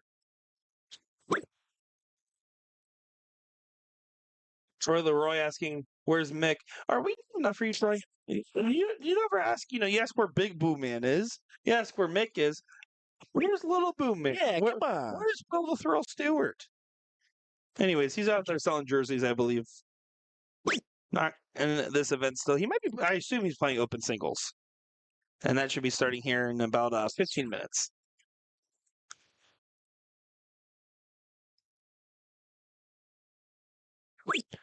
Andrew trying to attack the bull. There you go. 2 of them will do. I don't know if it's really enough. It probably needed to hit all 3 to be fair, but especially with Jimmy behind him. But we'll see. Gets away with 1 there. Oh, and gets away with another. So really, yeah, keeps in line here. It's almost neck and neck. Yeah, it's definitely that separation that he was trying to go for there. And Glenn, who has found a hot streak in this one, is going to try to continue on here. Does find a low ton. As Troy then says, "Hello, little boom man. Always a pleasure to hear you on comms. Thanks, buddy." That is funny. The littlest of little boom mans. Did you guys know that Nick is actually only 5'5"? Do you know how many people? This is true. You know how many people said, "Man, you look like smaller on camera," and I was like, "Yeah, because I'm like a big dude that's really wide." I thought the same of Sean. Too. And then you guys, We you see him in angle person, and well. you're like, "Goodness gracious, these guys are bigger than I imagined." Then I'm just the normal person of us all. No, you look shorter in person. Yeah, that too. Thanks, appreciate it. Tabby has a chance to leave the checkout here at 2:03. Yeah, going to be looking for some bullseyes on this one. When you know. Need to try to leave a finish here, though. 19, 19, 19, 19, I really like the 19 call here as well. 19. That's okay, but I would rather have the 19. Would have left you 2 bulls and a trip 20 versus now a trip 20, trip 20, trip 19 finish. Exactly, but up to Andrew. Who's fallen off a cliff here in this one. 162 is a leave, but not a great one at that. But does Jimmy Jones have his tall shoes on? Needs to go upstairs first. I got to collect on 2 trip 20s, then down to the trip 19, but not going to happen here. Sorry, Troy just really funny. He said, "Hello, Bill Stew. Bill Stew. Always a pleasure to hear you on comms as well." So you're Bill Stew, and I'm Little Boom Man now. I'm fine with Bill Stewart. My grandfather's name was William as well. Bill was what he went after, so I was named after him. So yeah, Yeah, but Stew like the food. So that's Bill fine. Stew. That's fine. I just feel like you're trying to act like you're cooler than Little Boom Man. I am cooler than that. Is cooler than Little Boom Man. You kidding? That might be true. Bull for double 15 here is the shot for the match. They can't go now. That was not a number you can fall out into. Feeling the frustrations.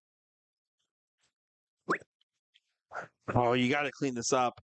Set up, Tabby, just in case it doesn't go. Oh, no. 94 meets 94. He practically wants to throw those darts on the floor. But Jeff just can't take this anymore. He's trying to not be a bore. Bull for 32. There's the bull. And there's the 32. Jeff, Andrew, and Glenn get the win. Big shots for them as they will advance on into the next round. And we're going to do the same because actually the next round is what we're going to get with these guys and Rams team. The winner of that one will be the only in-person team remaining in this bracket. So we potentially will head right into some singles coverage. So hang with us, folks. We'll see what we've got coming next for you. It'll be that match. We'll go and make sure of it. But yeah, we'll just keep it rocking and rolling here in New Orleans for our remaining coverage of the EDC World Championships here at the JW Marriott. Stay true. Stay hanging with us. See you in a minute. I'm Little Boo Man, joined by Bill Stew.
Hello, everybody, and welcome back to our coverage here at the EDC World Championships first annual in New Orleans, Louisiana. My name is Nick, joined by Bill Stu here. Looking forward to covering some great darts here, and I do apologize about that delay. We were just getting everything underway with those singles brackets there, and now it should be off to the races here. Well, Dominic Allen DeShera, it's nice to have you here. Thanks for joining us on the call as Scrappy throws in a good 140. Now, Dominic, I want to know what's your social security? No, I'm just kidding. 302-020-174.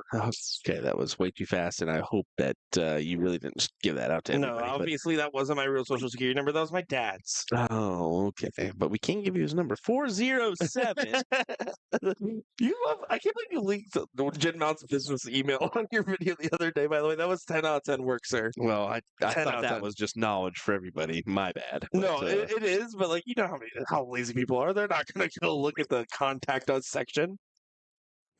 So here we go, folks. Our count up. Jeff not having to do much here in order to best the score line of the number one player. So get it as high as you can here. There you go. Yeah, once you're mathematically guaranteed after one dart thrown, Exactly. it will end it for you. Exactly. So it didn't matter what he hit there as long as he got over the 169. And here we go, 12-point difference into this one. Should be a good matchup. Hammock has been impressive. Guevara has been impressive. This should be fun across the board here to see who continues their run along.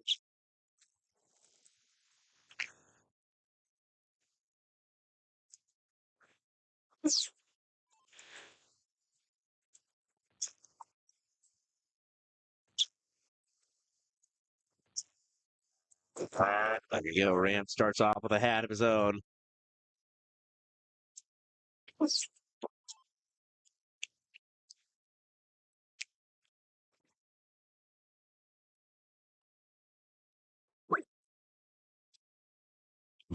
Glenn, who has had moments where he's been a real fire plug. Oh, yeah. He's going to need that energy here.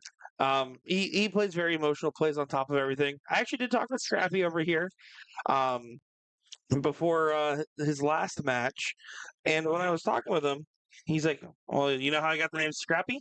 I said, because you like to get in scraps and fights? He's like, no, never been in one. I was like, oh, that's a good start. And then I guess I went to a dart tournament where his partner or family friend, I can't exactly recall, was wearing a Scooby-Doo outfit, so they started calling him Scrappy-Doo.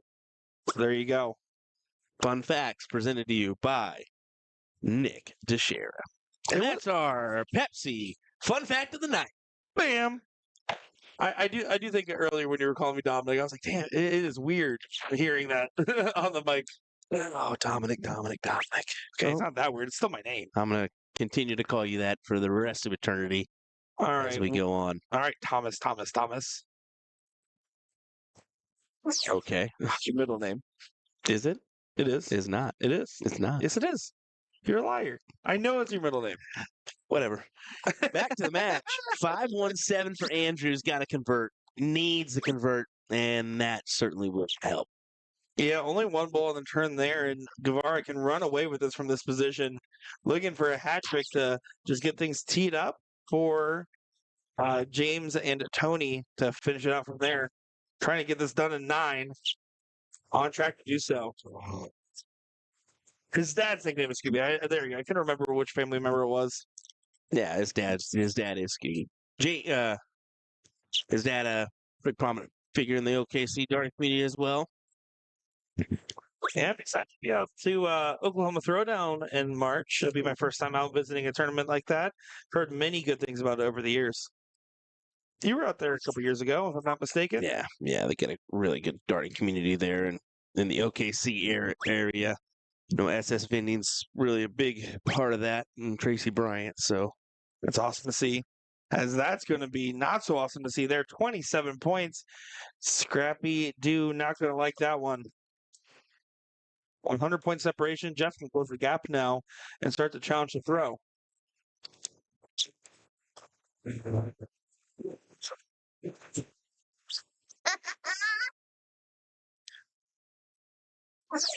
Brandon says, "What's up, Will? Glad to hear you'll be back." I'll actually be the one out there at Oklahoma Throwdown. Will, I believe you have another event that weekend, if I'm not mistaken. Yeah, so we'll be covering both the Booyah Cup as well as the Oklahoma Throwdown that same weekend. So But honestly, you can't even tell Will and I apart anymore. not anymore, but Basically the same guy. yeah. So there you go. We'll be expanding the team, folks. We got a couple different equipment sets. We'll be kind of taking around the country next year, and hopefully more darts from USA Darts. So if you have not followed along, like and follow right now. Hit that bell notification to get notified whenever we do go live, because folks, we're going to have a lot coming at you next year, both from the steel tip and soft tip side. 50 for the win. He gets it. 1-0 for Ram, James, and Tony here in this one. And against the throw, they did that as well as Tyler in our YouTube chat says, "Where will USA Darts be next?" By the way, so this is actually our last event that we're properly covering for the year, because you'll be going over to the World Championships in December. Yeah, Pretty so exciting. we'll be covering the World Championships from a media standpoint. That'll be Jin, Mounts, and I. So we'll be, giving you guys some interviews with the players, those top level PDC players. We'll also just kind of be creating some content, some fun content, some shorts, some reels, and what have you. So definitely look out for that around the World Championship time. But yeah, our next technical event will be the WDF Gold Las Vegas Open, and we're really looking forward to putting on a good show for that one. And of course, we also have that WCS starting December 2nd as well. But I know what you mean for our in-person shows. So we will have that going on. We still have some extra stuff that we were trying to put out there, some bonus streams that you guys might have seen every now and again. Yeah, DPFL and what have you. So we're always going to stay active. I mean, pretty much every week we can guarantee you're at least going to have a couple nights of action. And really in our heavy season, you're going to get at least 5 nights, if not 6 nights of darts coverage, which is insane. Absolutely. Even in the membrane. Yeah. Got no brain. No Kalota in there for Jeff. Doing a good job of controlling the throw. Tony here going to have to try to close down this distance just a little bit here.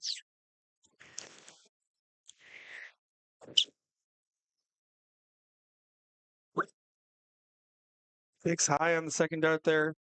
And all 3 of those darts were pretty much golden, but the first dart was just bullying the other 2 out of position. Hammock with an opportunity to leave a finish. You might just play for the hat trick there with Ram not being able to set up a finish either. That's what I would recommend in this scenario.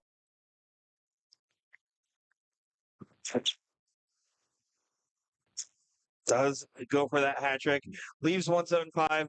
Ram's going to try to hit a hat trick here to bring it in range, but this is shaping up to be a 1-to-1 scenario.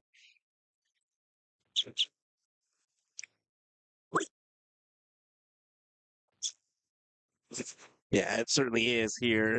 You got 175, plays 239. Glenn just needs to take this down a little bit, and he'll be A-OK. Yeah, no real pressure on this shot here, but you still got to stay focused throughout it. Awkward position on the first dart, was able to get underneath it. Frustrated, but honestly, a 17 fallout leaves the 107. Nice 2-dart checkout. Nothing too cause for concern wise. That was almost well said. Didn't get there though. And Scrappy cannot leave a finish now after that first dart. And yeah, you can see the frustration there on his face. Yeah. Really wanted this just to be a quick 2-0. Not going to be the case here, more than likely. Jeff with an opportunity, who has been solid and has been continuing to increase his game throughout this the last couple of matches here.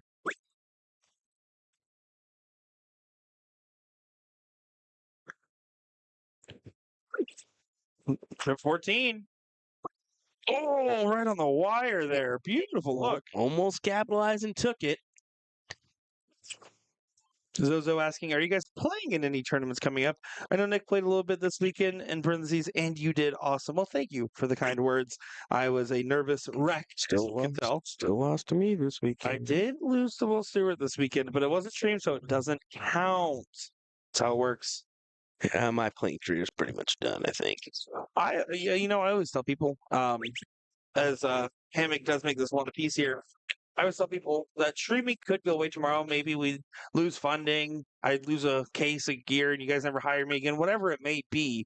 If it goes away tomorrow, I can always go back to being a player, but my priority is always on the streaming side. And I try to play 1 or 2 events a year just for fun, like a proper like weekend. So I actually will be at the Buckeye Open in December playing at the Steel Tip tournaments. Go. Ram Guevara finds a 180 on the diddle here to start things off right. Yeah, and a local event for me that I usually try to participate in. And I actually got back-to-back wins. I got 5-1 on a cricket title, but I think I'm going to do Monster Jam instead with Kiddo. So, And that's the Air Cap Open you're referring to, right? yeah. So I think I'm going to do that instead and just enjoy some family time. That's my focus. Family time and streaming. Good priorities there. Mine is hanging out with my cat Fred and streaming. Good old Fred. He's a good boy. Probably misses me. I've been on the road a lot this month. I do see just on the board next to this one, we got Trisha England and Kylie Davis.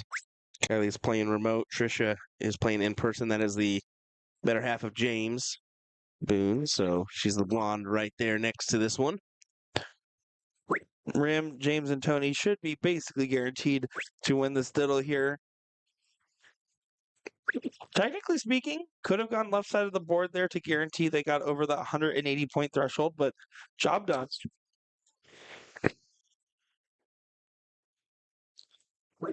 Yeah, 180 was the only thing that could have been hit there. So Ram, James, and Tony will get the start in this last leg decider. Should be an exciting one.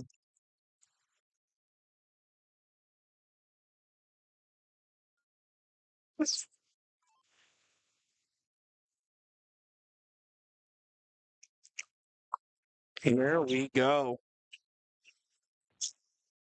Kind of taking a look at some of the other brackets. We do have the singles, our final events of the 2024 EDC World Championships underway.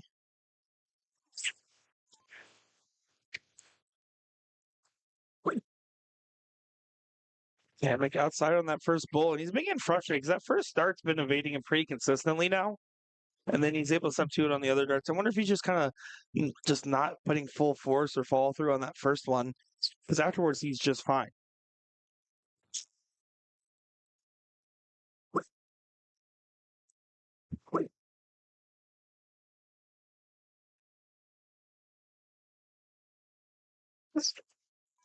Glenn with an opportunity here is trying to collect himself, make sure the equipment's good to go. Looking for the bull here. Ooh, Does kick it through the left and right uprights. this is what? What's this? You can see Tony taking a deep breath there. Yeah. He really wants us. Certainly does.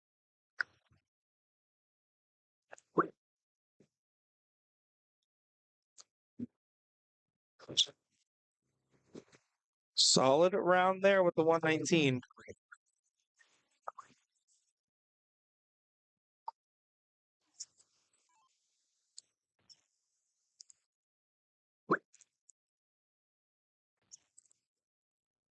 Does get 2 balls per Jeff, though. He's just doing his part here. But with it going back to Ram, if he can capitalize on a 150, that'll set the tone.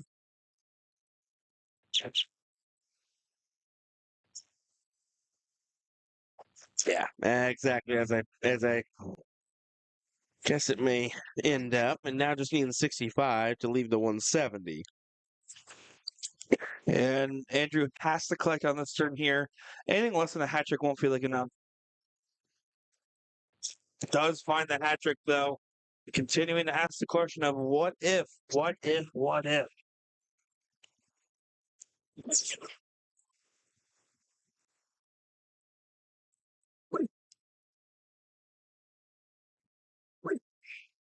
He needs to find the bull here to leave the 157. Does find it. That was a scary situation almost. As just a little tension in that last throw could have sent things haywire. Yeah, Scrappy Doo almost said Reggie, but did not have to. And Glenn with only 1 bull there does not leave a finish. So Tony doesn't even have to check the 157 here. Obviously, might as well still try. You're going to start for 2 bulls anyways. Heck yeah, you might as well try. There's one. Awkward spot. Oh boy. 157 checkouts. And the crowd erupts there. That's a big find and a tie-breaking leg from Tony. What a big shot. You can see his teammates erupt back there for that one. That will certainly work as it advances him into the next round. That will be our last team remaining here in this triples bracket. Let's hope and pray they can make the run to the finals, folks, or else we ain't going to be able to watch a final. So we'll keep a track and our eye on this one as they'll just come back to the board, and we'll kind of continue on, and our singles matches will happen in the background. Hang tight, hang with this. We got at least, I'm guessing, 4 more hours of coverage, maybe 3. Oh, no, I believe I just spilled water all over our computer and everyone's broke. Oh, no! I'll be right back. I'll be right back, guys.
Welcome back, everybody, to another great matchup on our stream board. My name's Nick Teixeira, joined by Will the Billiam Stewart in the background here for this one, and the ghost of Sean Green somewhere on a plane or off a plane. I don't even know where he's at anymore. Looking forward to bringing you guys another great matchup on our stream board. This could potentially be the last match of our trios, depending on it. This is the farthest finishing in-person team here, which also means, and you just saw Jessica, aka Nugget, one of our EDC admins, go over and hand them some money because they are guaranteed to have the highest finishing position. This is going to be interesting here. And right now, Ram, James, and Tony are on recovery duty as this diddle started off with Ram hitting only 28 points. And it is mathematically almost guaranteed now, assuming Corby doesn't miss the board with all 3 darts here, that it will be going that direction. Corby just needs to go to the 11-14 wire, hits a single one, hits a single 11. There you go, Corby. I believe this team of Chris, Dan, and Corby are one of the bounty teams, so of course, extra incentive to try to beat them, but extra incentive for them to try to win as well. So Chris Horseman is going to be getting us started off here in this leg. It is a 90-point spot. So that is probably to be expected, and I say that only because when we saw Chris, Dan, and Corby earlier, there was a pretty significant handicap here. It's going to be coming down to the fact of if Ram can continue to be the leading factor on this team, and Tony, last time we just saw him, a huge 1-5-7 checkout. If he's able to do something like that again, they're going to be a handful to try to deal with. Guys, let us know where you're watching and where you're tuning in from. We appreciate each and every one of you guys hanging out and having a good time with us here in New Orleans, Louisiana. We're getting pretty good at that. We're practicing. Dan only one bull on the turn there. So still 2 bull separation. Effectively, the handicap is still in play here as they've stayed chalk so far. Scrappy gonna try to find some bulls. Just grabs the 1 bull on the turn. As Corby is going to try to get things going here.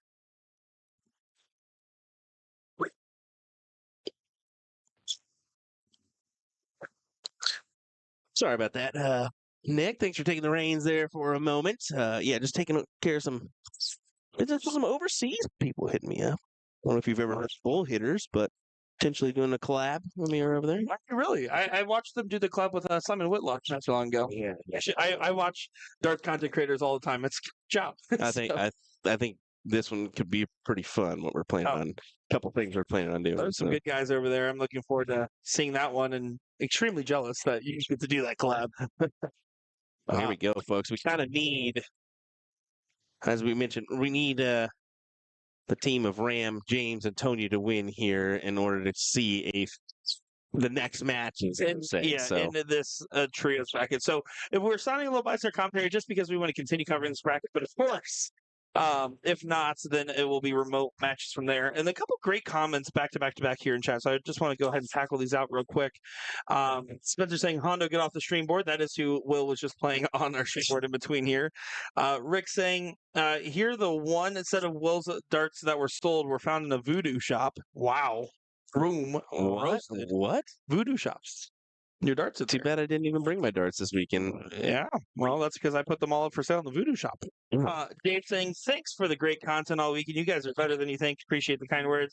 Spencer saying, come on, Scrap, shake that off. And then Zozo saying, can you guys please explain how the bounty works? Never been able to figure that out when reading the EDC rules. It's really simple. Assuming every player has an established average, you have the chance to opt in to the bounty pool. I do believe that's automatic for this event, but in general, let's say you're playing normal EDC remote, you can pay the extra optional fee. And not every player on the team has to join the bounty. So if you're playing doubles or triples, you have to have every single person pay that fee or else you're not eligible. Once you pay that fee to be into that bounty, 25% of the bounty, the entries automatically roll over. The other 75% gets paid out. It's stated on the bracket who the bounty team is. So in this case, Chris, Dan, and Corby are one of the bounty teams. You get half that pot, half that remaining 75% if you beat them on the top side, half if you beat them on the bottom side. And then same thing if you're Chris, Dan, and Corby, they can win half that bounty right now just by winning up from here since they already have one loss. Ram Guevara needs a big 167 here. And not going to be able to go now. But yeah, good explanation of the bounty. And it's just a little added bonus. I mean, I encourage leagues to do some form of a bonus as well. I think it's fun. One I like is the random out of the week. So you kind of just draw one at the end and you kind of put your big checkouts in together, and sometimes you get a 2, sometimes a 170. You just never know what you're going to get for your random checkout. Well, and they also do triple shots. They do the pot to pot, which is their equivalent to a mystery out as well. So yeah, there's really cool stuff. I like that EDC has all these side bounty programs where there's opportunities to make money no matter who you are. Yes. Double top needed here for break a throw to start this one off our in-person team. Does get in there. Good shot from Scrappy.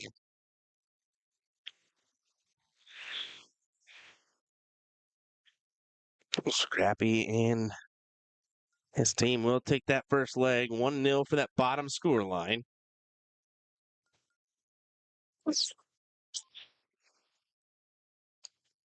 As I mentioned before, everything going on in the background is your singles action.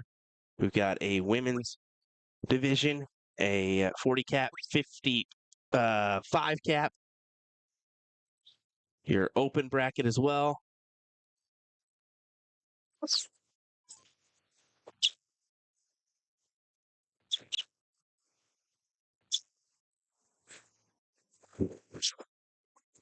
$40 cap moving along pretty quick as well. Yeah, just kind of taking a gander at that.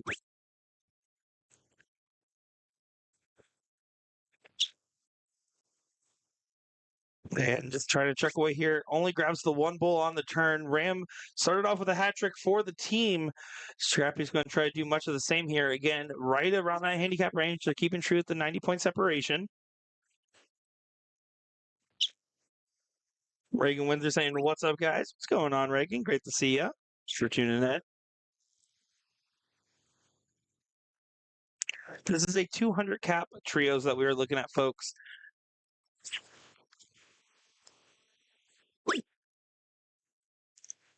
Corby does find one bull in there. Another one would be great. Does find a low ton. Trying to just keep away from this tough team of Texas. The stadium boys just know how to stay tough. Tony, a park owner in the stadium. Mm-hmm. Scrappy doing whatever that was in the background to Tommy Blanco. Tommy doesn't even know what happened himself, and Hondo just there stirring the pot. What he does best. Come on now. That is true. Just stir it up.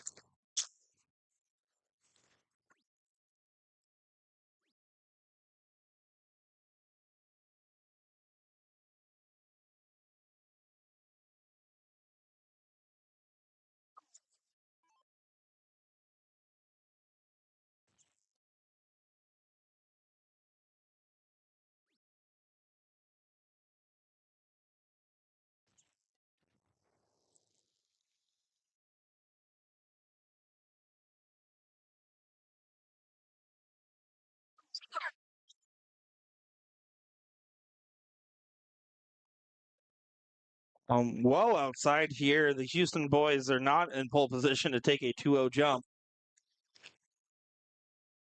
Well up the margins, you can see Scrappy having to do a full walk-off over there. I think he's still thinking about that weird interaction between him and Tommy Blanco. He's kind of having a full-on laugh about it, too.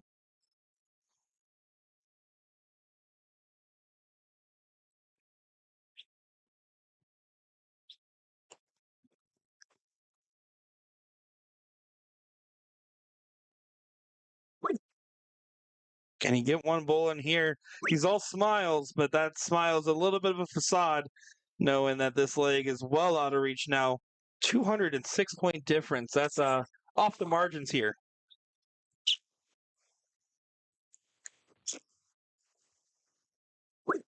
They're going to take this leg. So we're looking at 1-1. You know, you're about 95% likely this is going, maybe 98% likely this is going 1-1. Yeah, I would say 99.32%. I mean, yeah. I wasn't going to go all the way there, but yeah, I would assume. 19 for Bull. And Horseman, of course, tough opponent. I believe we commentated him at Whammo in 2023. Because I remember we were making a joke about a horse, a rabbit, and something else with Kevin Schmitz at the line. And it is now 1-1 in this one. So it all comes down to really this diddle in this leg here for Ram, James, and Tony.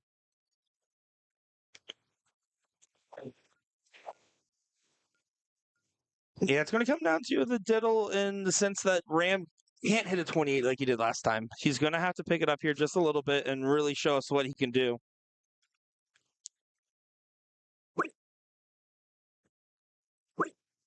It's more than 28, but boy, is it not that good. 58 there. Your A player cannot do that. Not do that. You need to at least collect a triple there or something valuable, and we're going to see what happens.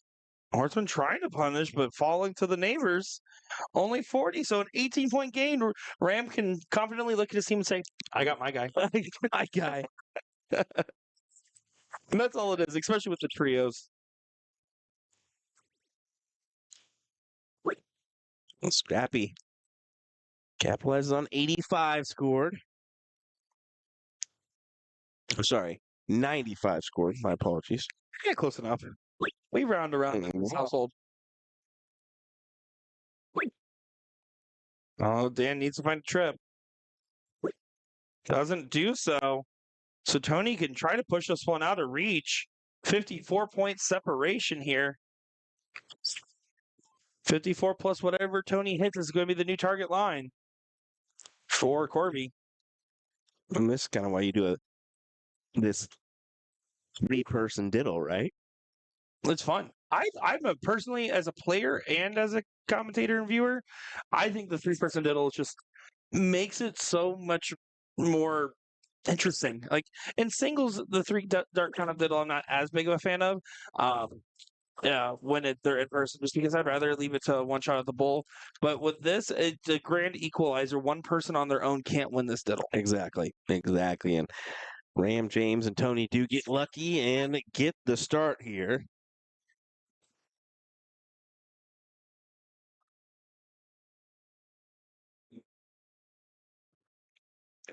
It's going to be about neutralizing that handicap. 90-point separation here.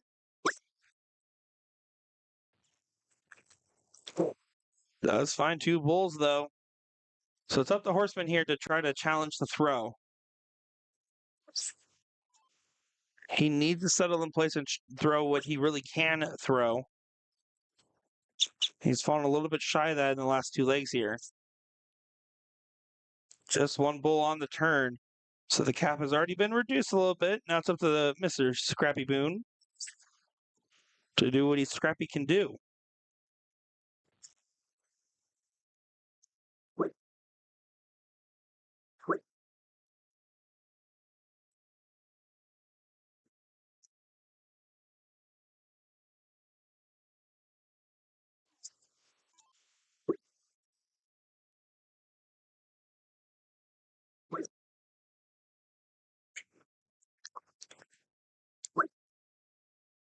Oh, man, is this tight. Oh, man, is this tight. 598, 596, folks. It is tight, but you have to remember, James and Tony started 90 points further away. And now they're off to the races. Tony finds a hat trick. They are getting fired up. I love all of Houston there. You see Chris from Rick starting the games, Tommy Blanco. You see all the people over there, Gabriel, all those guys hanging around watching some good stuff.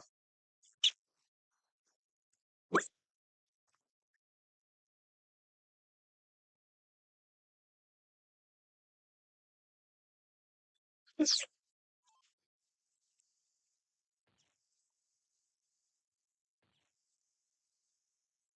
the pressure going. Just like he was shown by Tony. What a big hat. Back to back for that team. Looking promising for the win here.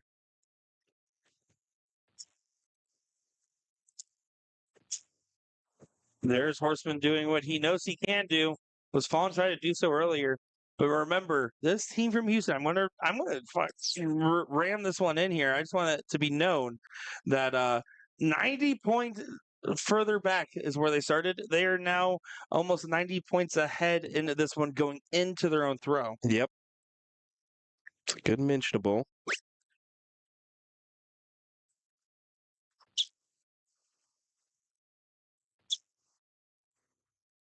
Doesn't leave the check on up, but the other team not able to doing it at all. So the best they can do is 180 to leave the same. Yeah, I mean, no real reason to shoot the 180, so of course just going to go for trolls. This is going to be a good turn, though. Finds that hat trick. Good shot from Monkey. That was kind of the minimum there, wasn't it? It felt like it had to be. Yeah. And now a little bit of pressure on Tony, but he hit a hat trick on the last go here.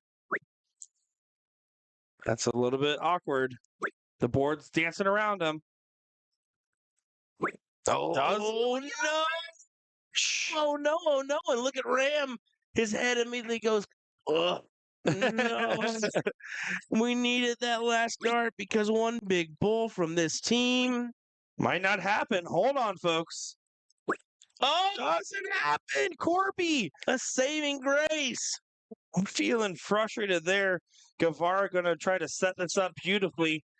123 points needed to leave the bull. More than likely, will leave it on a double.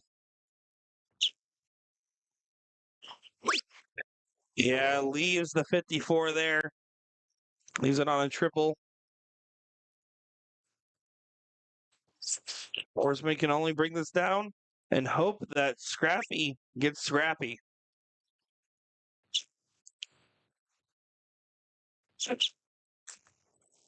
Oh, big kick there. Yellow. Good morning, Vietnam. 54 here. Scrappy taking that extra moment. Needs the deep breath for the big shot. Oh, right in the wire. Trip 12 for the fans. It's never for the fans. Over to the double 9. And it doesn't go. It's well inside. 72 has a chance. Could be the last darts we're going to see in this triples bracket. We're going to find out if Dan Runge can put this away. 15 for Bull. You get lucky and hit a 45, that's okay, but you can't do that. Can't hit double. It can't go now. The only thing you can do is clean this up a little bit here. Hit a 3, a 17, and 19. Any of those odd numbers, preferably 3 to leave 32. Or ask Corby what they want. Yeah. He leaves double 15. Don't love the choice of the last start there. But it's master out, so it's not as bad of a leave as it could have been. Trip 3, or is he split? He went for it. Now to the double 3. Oh, no. Oh, my goodness. Oh, no. Outside again. Corby with a shot at redemption here. He didn't leave the finish. Should not have expected to be back, but somehow is. Oh, my goodness, folks. Just unbelievable stuff. Oh, my. How are we going to end here? Double 13 collected. Unfortunate for all of us here. Unfortunate the most for Ram, James, and Tony, as they're not going to advance in the next round, and neither will we. An absolute heartbreaker there. As you can see, Chris, Stan, Corby giving some waves, giving some respect. They know they kind of got away with that one there. Good stuff for the Bounty team.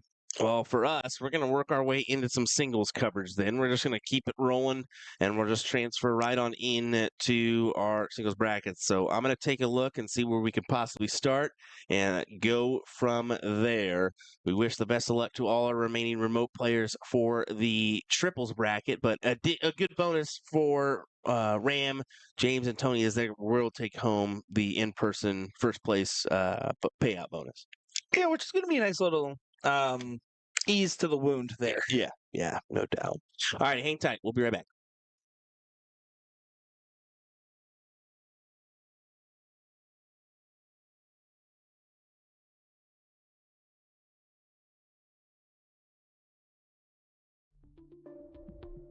New year, new Winmore launch.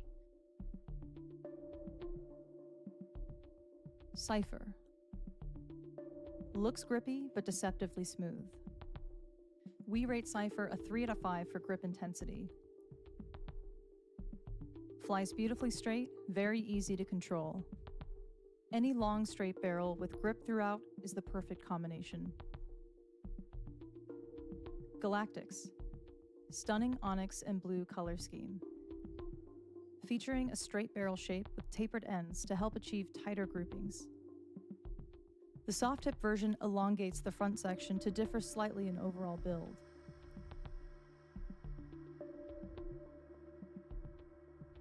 Kairos. A range offering 2 different variants. The key similarity of all options is the unique torpedo shape and center ripsaw grip. Make no mistake, the center ripsaw milling feels like a 6 out of 5 for grip intensity.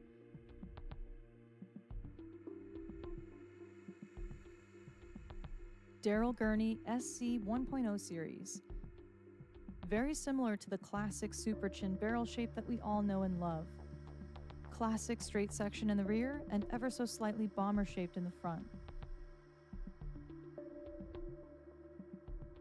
The longest barrel from the launch, offering more room for those with larger hands or a very widespread grip. Callisto. A range offering 3 different variants. The key similarity of all options is the unique matte texture and reverse cut all throughout. Those with softer or clammy hands looking for grip options that don't tear up your skin might gravitate towards this range.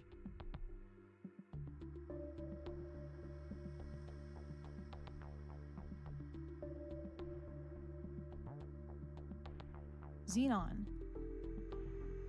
An incredible option for mid to rear grippers looking for an aggressive grip reference point. The tightly spaced green-coated radial grooves in the front and rear offer very subtle feel. An affordable option for middle grippers struggling to find a guaranteed push point or any grip style looking for consistent thumb placement in the center. Steve Beaton Legacy Edition. Perfectly split into 2 sections. Modern classic radial milling and signature blue color in the rear, coupled with an artistic and intricate gold front profile. The front section is a little more aggressive than the rear. I chose to adjust my grip towards the front in order to achieve a more controlled flight pattern. Epics. You're blown away instantly by the striking blue hexagon pattern sinking into the natural silver tungsten.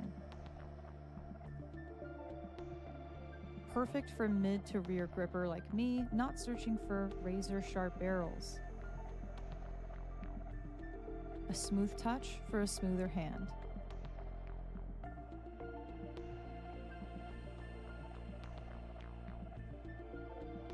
The highly anticipated 2025 darts collection by Winmore. Available now.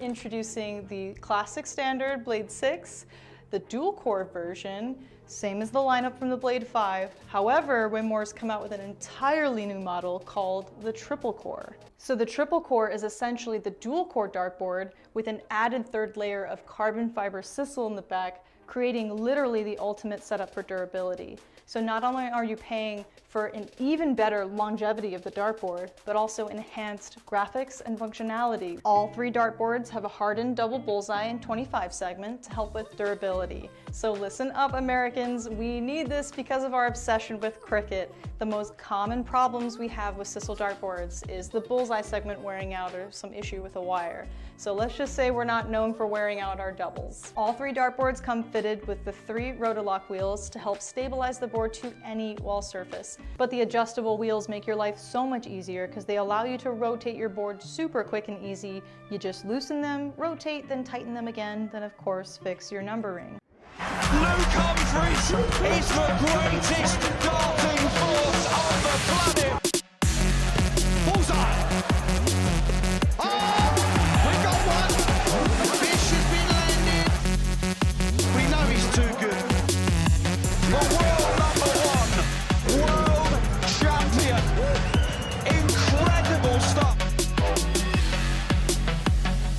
Let me tell you about A to Z Darts. We're a specialty dart store with over 10,000 different products. We create in-depth videos and blogs to help improve your game and showcase our products. We give helpful advice on how to practice darts, the fundamentals of form and mechanics, and how to make better decisions when purchasing your darting equipment. Whether you're brand new or a seasoned player, we try to provide fun and informative content. I'm Jen, the creative director for A to Z Darts. I've been playing for over 10 years, and I've traveled the world competing in and promoting the sport. This is Will. He runs our live streaming company, USA Darts, and travels the globe as well to broadcast major darting events and interview PDC players alike. You'll find over 2,000 different sets of darts on our website. Guessing right now you're pretty interested in our resources? Learn about form, throwing mechanics, practice routines, scoring and grouping, checkout methods, cricket strategy, and much more. Visit a-zdarts.com to take advantage of our blog or follow us on social media at AZDarts today. New year, new Winmore launch. Cypher. Looks grippy, but deceptively smooth. We rate Cypher a 3 out of 5 for grip intensity. Flies beautifully straight, very easy to control. Any long straight barrel with grip throughout is the perfect combination. Galactics. Stunning onyx and blue color scheme. Featuring a straight barrel shape with tapered ends to help achieve tighter groupings. The soft tip version elongates the front section to differ slightly in overall build.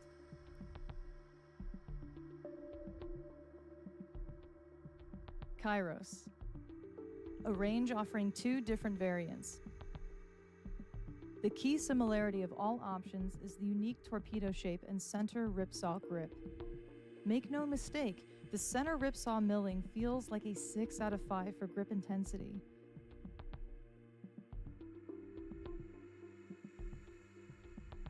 Daryl Gurney SC 1.0 series. Very similar to the classic super chin barrel shape that we all know and love. Classic straight section in the rear and ever so slightly bomber shaped in the front. The longest barrel from the launch, offering more room for those with larger hands or a very widespread grip. Callisto. A range offering 3 different variants. The key similarity of all options is the unique matte texture and reverse cut all throughout. Those with softer or clammy hands looking for grip options that don't tear up your skin might gravitate towards this range.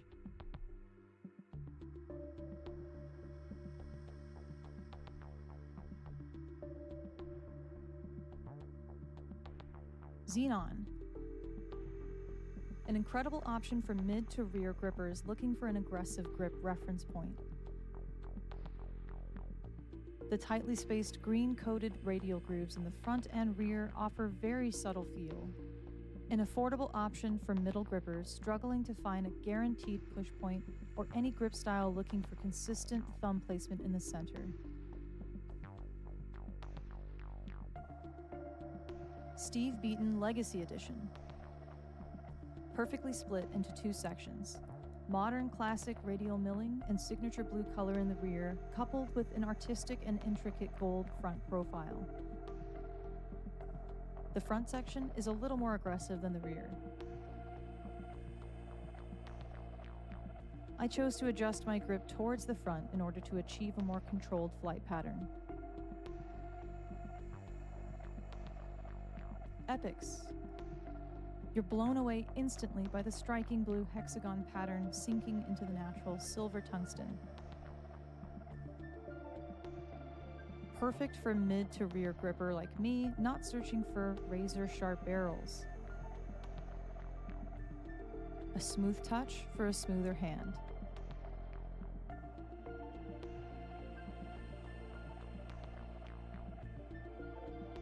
The highly anticipated 2025 darts collection by Winmore. Available now.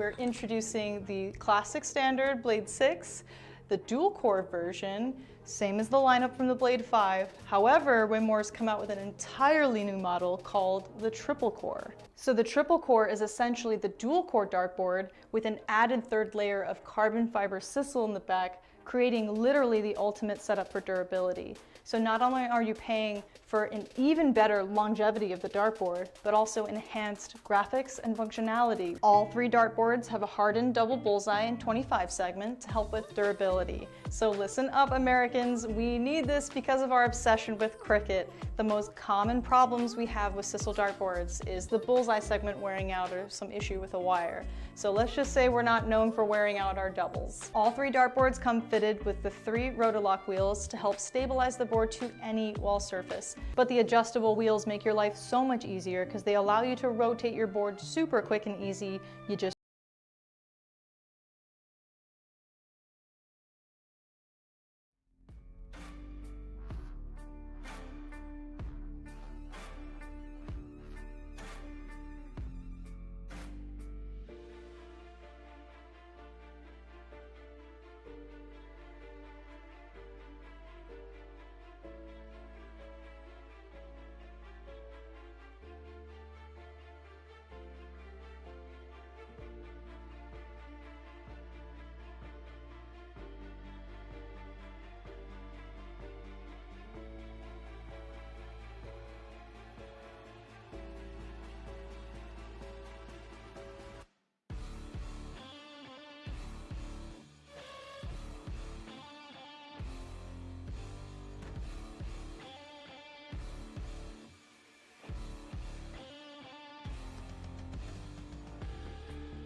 Hello, everyone, and welcome back. Here we go. Ram Guevara taking on Matt Hoyle in our singles open coverage here. And see, Ram, sorry, taking a seat. It's been a long weekend for Mr. Guevara.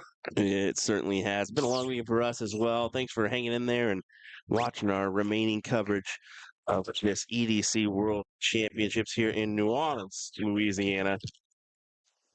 As the Dart Hall dwindles, our spirits do not.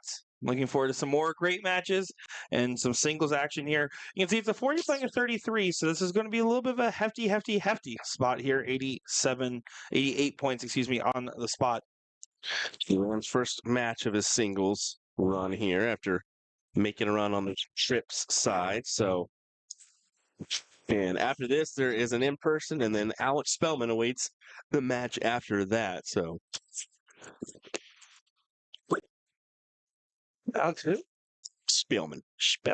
Never heard of him. But I am keeping an eye on this women's side. We haven't seen any women's singles match. We haven't seen any singles matches up until now. So just to be up front with that one. Yes. But we potentially... No, they did not do that already. They actually played the... Wow, okay. The They seed played match they already? played the seat match already. Michelle Joyce in the mix there. So I'm going to go ahead and tell them to potentially queue in on the other board, the women's match, because that'll probably be the first one done. No, that sounds like a good call there. So, in the meantime, you guys are stuck with me. Matt Coyle here. Did just see him last weekend in New York as he was there at the Niagara Falls Bull Shooter. Ram Guevara here. Did effectively eliminate the handicap already. So now it's about trying to get further and further away now. And he's really off to the races here. Didn't leave himself a finish and wasn't going to with the bull route. He went, but he's also gambling. I mean, if Matt hits a 150 to hit a 171 and takes it out in 6, good on him. Is probably the mentality there. Can't leave a finish with 2 darts from there. Ryan Blakeney saying, Matt Coyle, time to make him famous. The world's not ready for Himothy himself to be world famous. We just already know that. Ram with our bull. Does leave 94. It's going to leave as he would have preferred, but it is going to be a good leave nonetheless.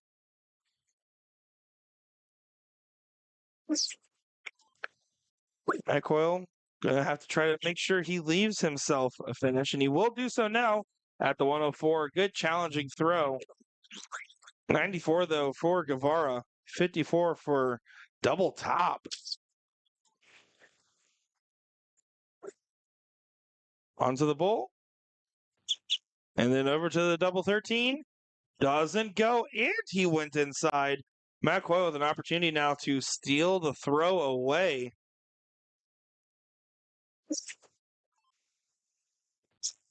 There's the bull over to the 54. You can't hit a 1, though. It's the only thing you can't hit over there. And then just instead of hitting the 3, kind of chuck that lesser in frustration really fast. You got to stay calm and collected. Every dart matters. 13's no give me. Double 4. Well, I guess nobody does miss double 4. So maybe it was a give me as Ram Guevara takes leg number 1 here. Looking forward to continuing to see how this bracket develops alongside our singles run. It's imperative to say here that what you're seeing is a little bit of weekend fatigue. You get it, especially when you're playing every event. But it's going to be a little tiring here, and I understand Ram's level of energy at the moment. Yeah, we're queued in for the ladies as well. So is that 1-0 in favor of Ram? That is 1-0 in favor of Ram. That is appreciate it. Sorry. happy to be of help. Yeah, so they're queuing in those women on the other end because, man, they're hauling. Yeah. Good stuff there. I mean, the women's bracket did start the earliest of the brackets, starting at 6, and they have been doing a good job of keeping things flowing here. Winner of this match plays Ace, Jeremy DeSavage, in the next round, and then winner after that, Alex Spelnick, just like you pointed out earlier, Will. And then after that, J-Rod Henry, I got to meet over in Rockford. So that side is set up, and hey, Will. Hey, what? Ram's the bounty. Everyone Ram has is the bounty. Everyone's gunning for Ram right now.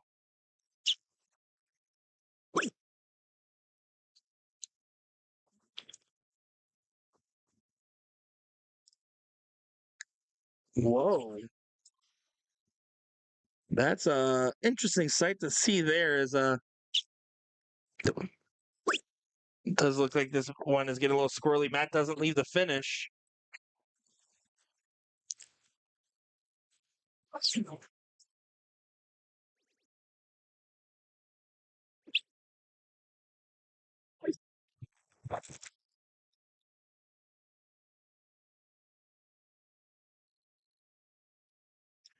To the match. That probably just scared the heck out of all you guys. You Just know, kind of talking about the brackets and how they're shaping up here for us. I just got to shout this out. MZ commenting, soft tip equals fake darts, but it's not the first time I've seen you in our chats on a soft tip stream, buddy. I appreciate you tuning in. That is the truth. And thank you for watching along. He is a frequent flyer of our stream, so. Yeah, I love it, though. I love it. Listen, that's okay. It's like when I go and watch Indiana play not real football.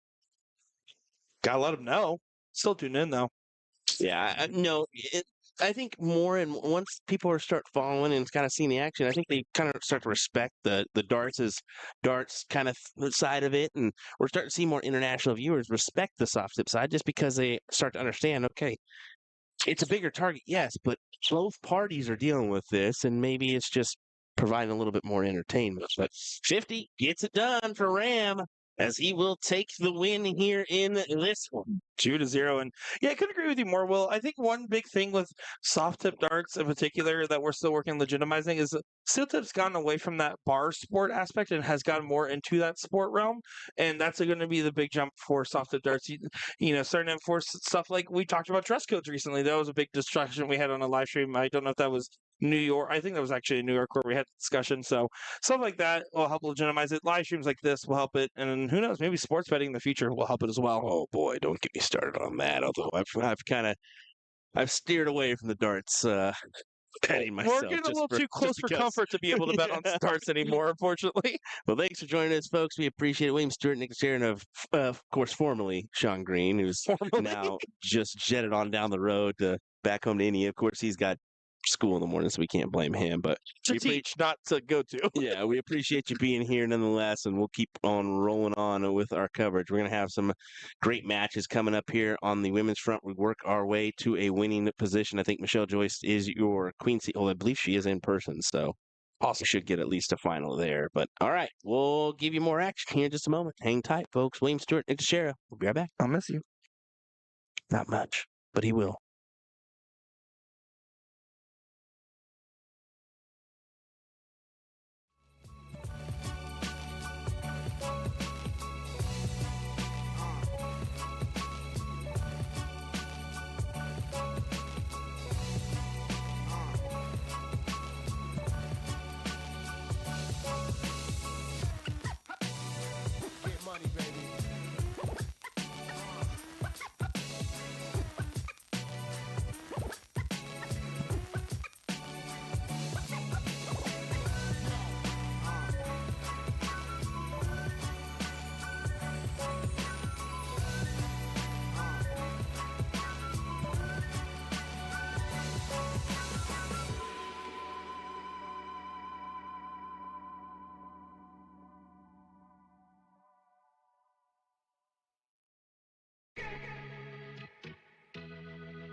Welcome back, everybody, to some more great action.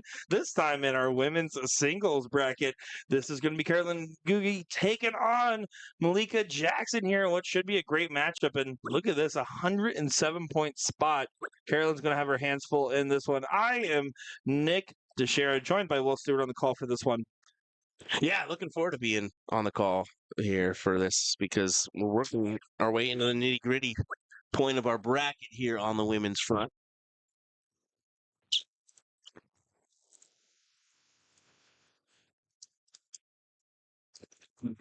That was final 115 there. So Carolyn already closing down the bracket there. And I'll tell you, she just played Jack Sparlett. She was looking for like a better term, a fluffer before the match, trying to. Well,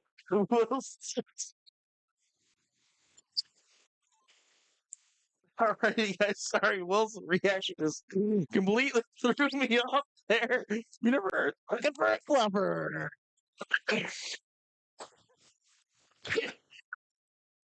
Oh my goodness. So she was looking for someone to keep her warm before her matchup.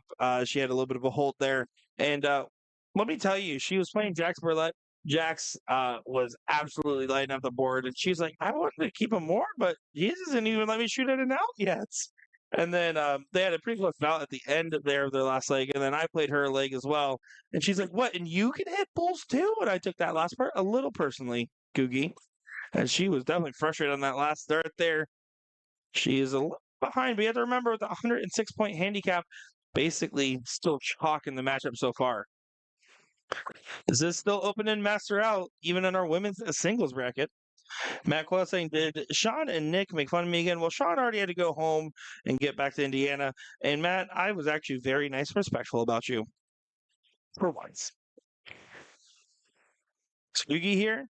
You're going to try to focus on bringing this down. A hat trick does close that distance down fully, but she needs to focus on collecting bulls where it counts, and she is having some frustrations. They're evading her just a little bit. She does find one bull. One of my favorite things about this event and this tournament is that when you do have an in-person player going against a remote player, everybody in person agrees, well, we're cheering for the person that's here. Sorry, I was looking for a fluffer.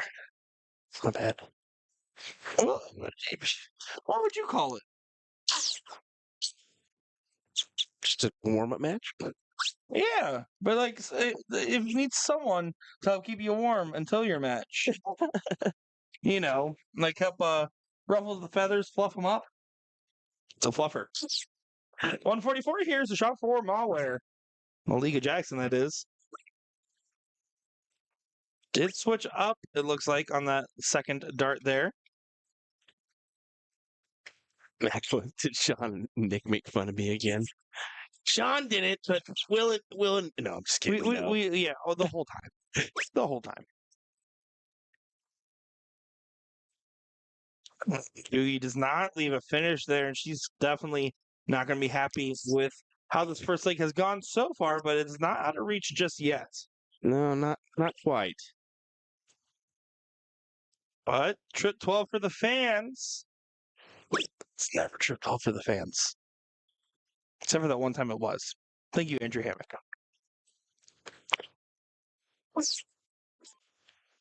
He needs to leave a clean finish here. 18's no gimme by any means. There's a lot of ways to make 18 pretty funky.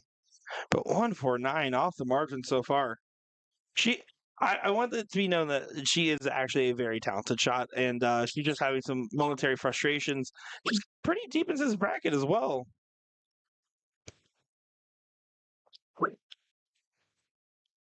I want everyone to know, even though I confirmed my Southwest check-in 3 minutes after it opened, I'm still in Group B. Yeah, it's okay. I tried really hard. This is currently a 5th-6 match, so this is to get in to the top 4 here. Oh, you're good. Looks like we did Q and Ram and Alex on this board right afterwards, and then you got James Moon Race Sturgis, which is a few rounds back that for some reason got moved to 1 and recalled. So we'll figure that one out. But hey, Malika takes that one with she the double does. 9. She does, and that'll work for the first leg. The bad news here is if Googie loses his match, we will not be able to see this bracket again until the finals. Exactly. That's gonna be a tough one, but It's going to be Michelle Joss sitting in the seat position there. He does find the ball there. She's trying to get fired up. She's again feeling a little bit of frustrations. I think fatigue would probably be an apt term because she has been having some really good runs. Her and Mike Maloney had a good run as well as partners earlier today. And Malika Jackson was on a heater so far in this matchup.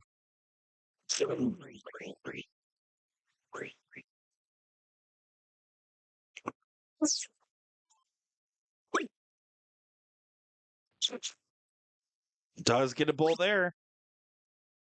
Googie with a solid scoring round, but because of the load ton hit by Malika, the handicap is pretty much still in play here. Jackson just going to continue to be off to the races. How many bulls can she get? None in this visit. The return to the median. Googie going to try to close down this distance here.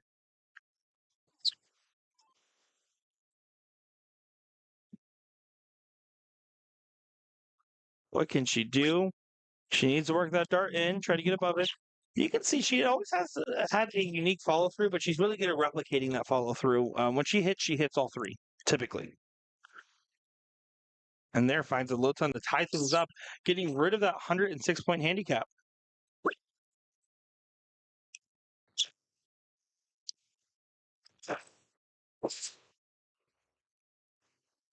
Good news, everybody, and this is very important to note. I did just lock in the win against my dad in fantasy football. hey, the winner, chicken dinner.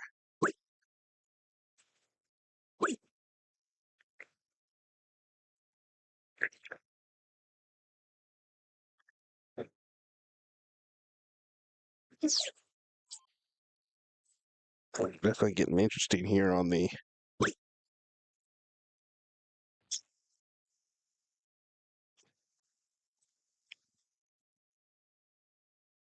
They moved it. Oh, wow. Yeah. Cool. That's all right. Smile away, boys. Smile away. Yeah, they did go ahead and move that Spellman Ram matchup, so we'll try to give you something, but it'll be tough. We do have Boone Sturgis on the opposite board that we could just hop right on over to potentially after this one, but we'll figure it out. So We'll just try our best to give you what's given to us. yeah, exactly. And it's kind of at that gritty point where they're just trying to get the brackets done where possible. So as you can see, they're starting to work on the boards in the background already, kind of taking those out of commish and getting them ready to load on the truck. Oh, that board number 10 at the very end will end on a winning leg, as I was when I played one game on just about 20 minutes ago. Well, I just want to let you know, every match wins on a winning leg somehow. For people here, I played a remote game. Oh, okay. Yeah, Oh, against my friend Jay Cheney. Oh, okay. Malware with the 157 will not go. Going to continue to push along here. Stayed up for the bull, looks like. 80 points, not a bad lead to find yourself at. Sugi's in trouble with no finish in sight. Needs to make sure to leave not only a finish, but a good one at that. Will leave a finish, but 143. No bueno, mi amor. No bueno at all. It just is not a great lead. And she knows it. She wants to give more, but she's feeling the frustrations of the moment. 15 should be the switch here. Does find double 15. That's more than okay. And hits a single 15, sitting on 30 now.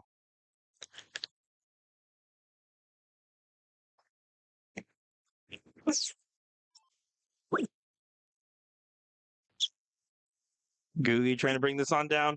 I like that she stayed at the bull there to try to leave the 39. I normally wouldn't advise that, but you just need max pressure and try to leave the one dart finish. Smaller, 3 darts clear for a 2-0 win, and what would be a debatable how you frame this, but I think it's an upset. I would say so as well. Double 5. No, but a bust there's fine. Well, we'll find out. It may not be fine. I mean, Carolyn could take out this 86 and force the last leg decider here. Oh, absolutely. That part, sure. 50, 36, inside, leaves 32. Okay. And unfortunately inside, so no go there. So Miss Jackson Hits a single 15 again. This time hits a trip 20 instead of the trip 5. No good there. Googie should be able to take this opportunity to her favor. And oh my goodness, on the inside wire. Leave it. Oh no. That's going to hurt. I think that's going to hurt. There's only so many opportunities before Malika takes it here. She's outside on the first start. It might be a good sign. Single 15 up to that friendly trip 5 once again. You just got to rip it, girl. Tries to, leaves 10 for a change of pace on the return. Googie, you need to take this one, girly. You can't leave it hanging anymore. There you go. 1-1 here. As I'll let you guys know, Will, as a true professional, fought his body so hard to hold in the sneeze before he could reach to the mute button. And the look on your face, Will, was absolutely of utter pain. I felt so bad for you during that. I just want you guys to know that there is always antics in the background, even if they're unintentional. That mute button was too dang far away, man. You're like, oh, gosh. 45 on the diddle here. Wouldn't mind seeing a trip 14, trip 11 wire play. I love that when it's a low diddle like this. Oh, I love the bulls even more. It's 2 bulls. It's just, why can't they do that in the match? It's not about that, though. I mean, she makes a smart play there and goes bull. I mean, it's not a bad strategy That's there. a very good strategy. I like that a lot from Googie. I mean, it plays, man. It plays. It should also help with her confidence going into this leg here, as her bulls have just been frustrating her quite so much. Oh, she back. She back. Oh, catches outside in the last, but it was a good look.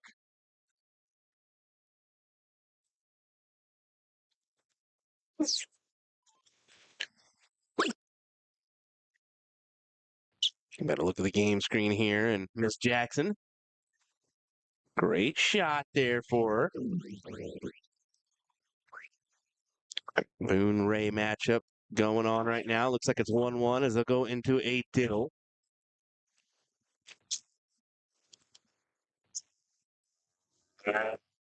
A big hat trick there from Googie. She's definitely found her bulls back. And it was just frustrating for her because she knew that she has the ability to still hit it.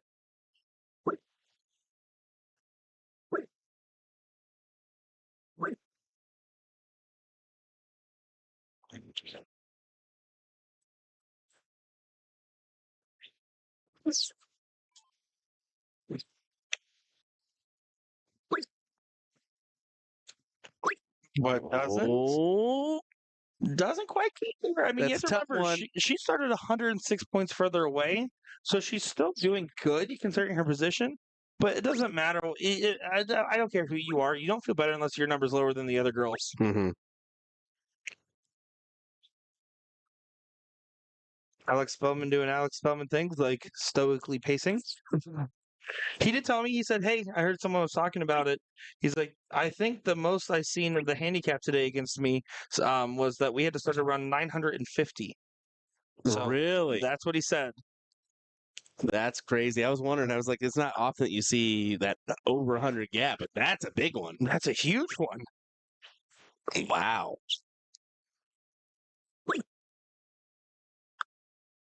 Well, so far, Malika's done a good job of continuing to try to pace herself here. Googie's done a great job of picking herself up. She really has. Was very much not her normal self for those first 2 legs. Look at her start to collect here, man. That is exactly what she needed. What a hat trick from Caroline. And it went from Malika being on fire in those first 2 legs to now Carolyn being on fire in the leg that matters most. Miss Jackson not going to leave a finish here. Googie has 6 clear at 147.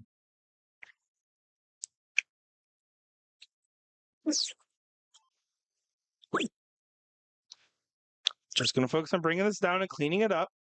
I think she switched to that 19 a little early there. I would probably preferred a more true to the bull play, just to focus on that power square and keep Jackson under the gun.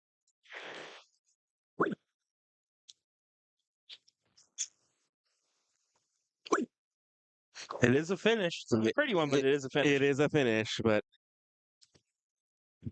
103 is the shot here with Squilliam. She's going to get the first look here. And Back to the bowl. yep, exactly. Leave tops. Why wouldn't you in those circumstances?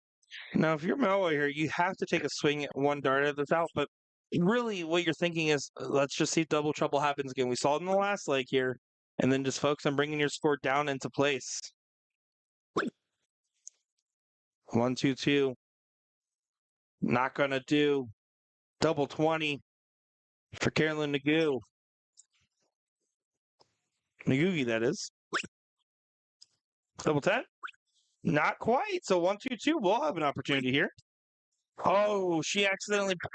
Oh, that's a big no-no. She didn't hit the button beforehand.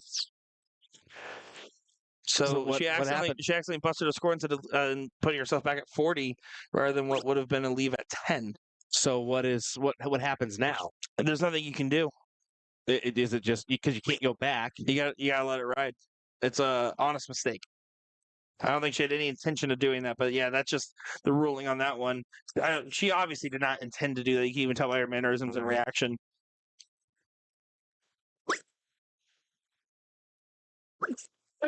Well, does take it there. And you can see there's still love, given the thumbs up, given the hand clap, so there was no hard feelings about it. And again, it was obviously unintentional, but you got to be careful because EDC's ruling on stuff like this is that there's no reversing darts, there's no tapping in darts that are misregistered, anything of that sort. Mm-hmm. It's played as the board lies, and when something like that happens, unless your opponent catches it to reverse a dart in that scenario, I'm pretty sure you're just supposed to play it out, and unless it happens multiple times. Well, as soon as we were hopping on over, Jimmy Boone did get the win there over Ray Sturgis. So we'll just keep it right here. You saw the game-winning dart there, and we'll try to keep it going here with Caroline because she is going to continue on the women's side. So we'll try to bring her back up and bring the action, folks. Do you What think do you we say? could see board number 4 from here? That's what I was going to try to do, was potentially give you that look at board number 4. But yeah, that's They're done. done too. I figured it would be that board. Oh, okay. That's just somebody. I thought that board was cracked or something. Yeah, I was gonna say, did someone punch the screen? Just some guy slouched out there on the ground with his pajamas. So, all right, hang tight. We'll have another one coming your way here shortly. Check and see if Spellman or Ram did get that leg or that match. I got you right now. No, I'm I on the got women's you. bracket. Okay, No, you I got you. How about that? Will, I'm hitting your phone. Nope. You can't see it. I'm hitting your phone. I'm hitting your phone. It looks like Alex Spellman got the win there. It's playing J-Rod. Alex Spellman, J-Rod. All right.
All righty, welcome back, everyone. Here we go with our coverage.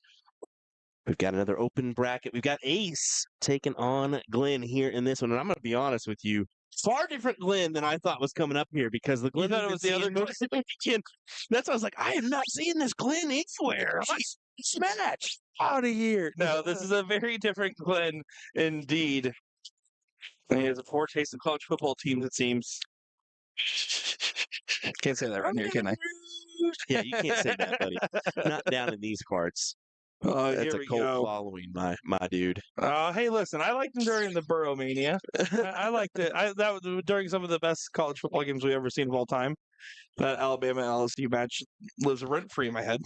Here we go, though. It's going to be more 501, more bullseyes, more master outs here, Will.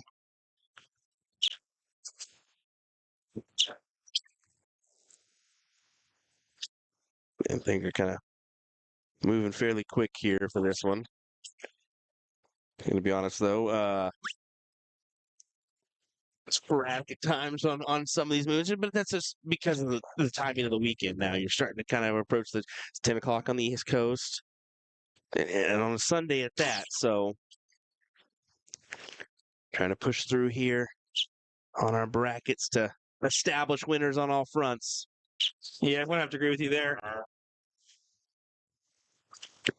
Doing our best to provide the best possible coverage we can with our Sunday Fun Day.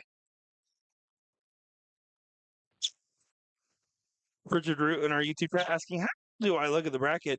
Just go over to your bullshit app on your smart device. I know you have one of them. And then go, once you download the app, it is free. Go over to that Tournament King section.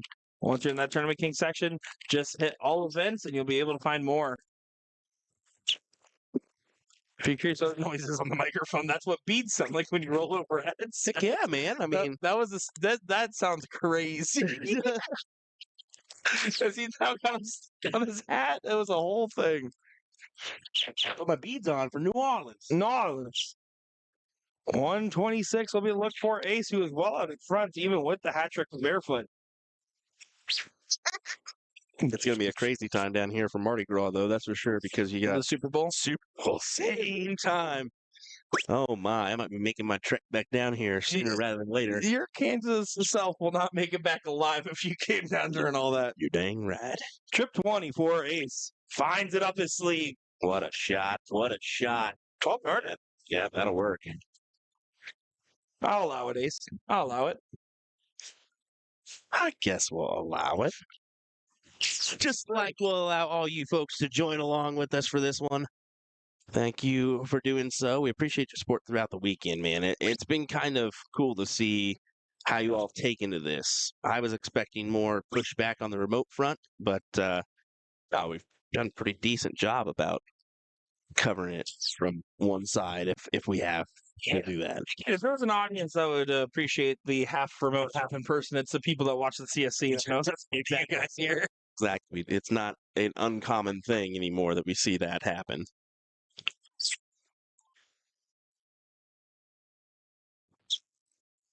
Glenn's going to go ahead and try to pick himself up. He started off a little cold in that last leg.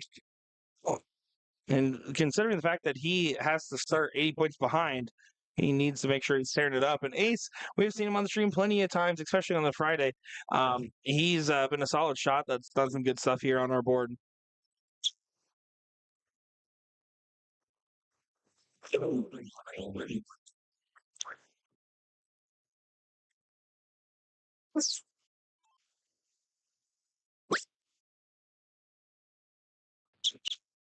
That's correct on the second dart here, but just one ball on that turn, not enough to take the momentum back, considering he hasn't covered his own handicap yet. It's still pretty much chalk, and this is now with 3 darts from Ace going to be anything but chalk after this.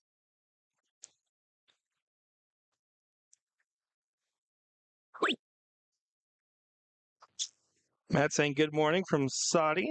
Good morning, sir. And Cody saying no drawback for Ace, just a solid push. Very Ethan DeVera-esque in that sense. Why did you say Ethan DeBear-esque? Solid push. That would be Gary Anderson-esque. No, I like to keep. No. Yep. No. The more familiar person's Gary. Come on. Nope, now. everyone knows Ethan DeVera, probably. And it's not even a drawback that Gary does have, to be fair. I was going to It's say that's literally even just less there, than Gary. yeah. Instead of Gary will literally pull it right to his eyesight and then through. He kind of just pulls it up and then Just straight on goes. go. Yep. Well, it's pretty much set for a 2-0 jump here. Barefoot's going to need to leave a finish in case the 90 doesn't go. Yeah, it's gonna be tough for Ace to miss out on this win. We'll find out though. 220 for Bull We've seen crazier things happen. or Bull for tops. I'm guessing the latter. Double top here for Ace to continue on. And you can't hit that dart. You can't flip it in his hand, though. Just going to try to clean this up. Does leave 32. Barefoot now needs 93 as the check. Can't go Bull first here, so you're going to start on the 19s for 36.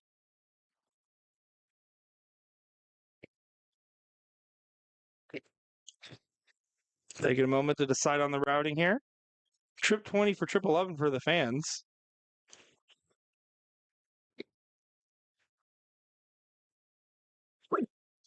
Went Bull first anyways. Now you're going to stay there. Or you're not. Single 18. That's a little bit of a misplay here. Yeah, I believe so. Ace now 3 clear at the 32. Yeah, I should pick this up.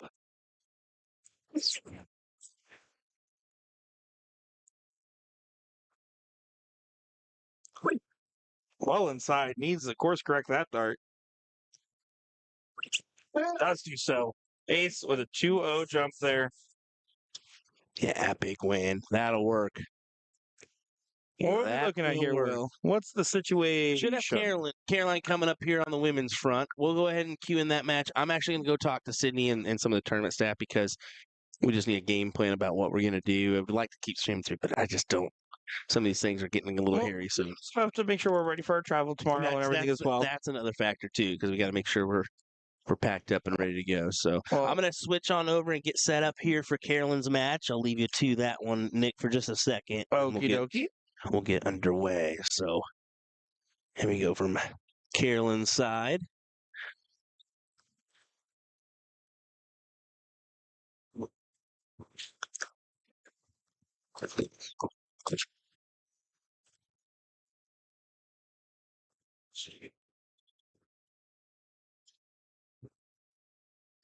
Well, here we go, guys.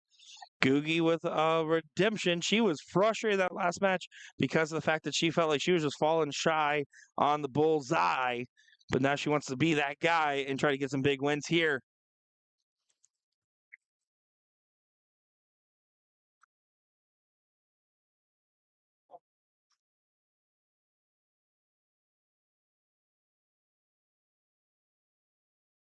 So here we go. Googie to get things going. You can see how quickly the room changes. All the boards on that back wall are already gone. All the cabling brought up. The vendors are already pretty much done packing up out there as well. They are packing up quick around these parts.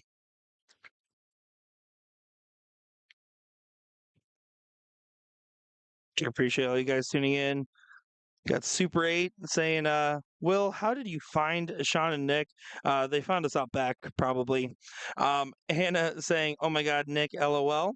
Well said. And Richard Root asking about the brackets. We did talk about that one earlier. Just make sure to go to your Bullshooter app on your smartphone and then go to Tournament King and hit all events. You'll be able to follow all the fun brackets there.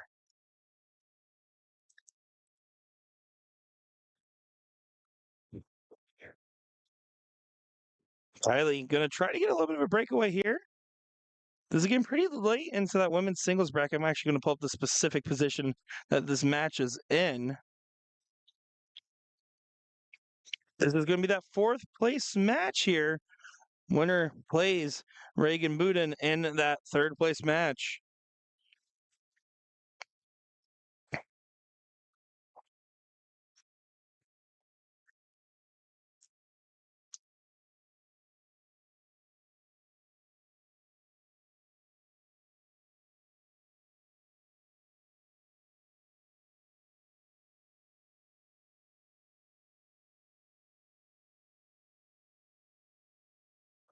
So far, Kylie's done a good job of finding consistency in her scoring here 74 points on the turn.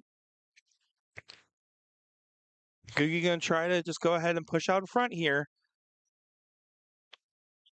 Does find the bull in the second. And that's the thing with Carolyn's throw. When she finds one, she always finds two. Or she was really close to finding it there. That's just her style. It's a lot of feel in her throw, but she's very consistent. And so once she gets a feel for where she wants to go, she finds it with ease.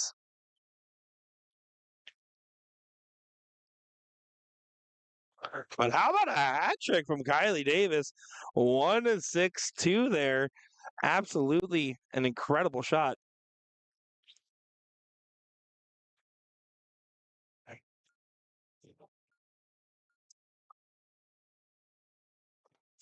And 34 there for Gugi. I'm going to feel like she felt a little bit shy there, not leaving herself a finish. 1-6-2. You don't even have to shoot at it if you don't want to. Looks like she did take the swing at it. I would have probably preferred to start on the bulls.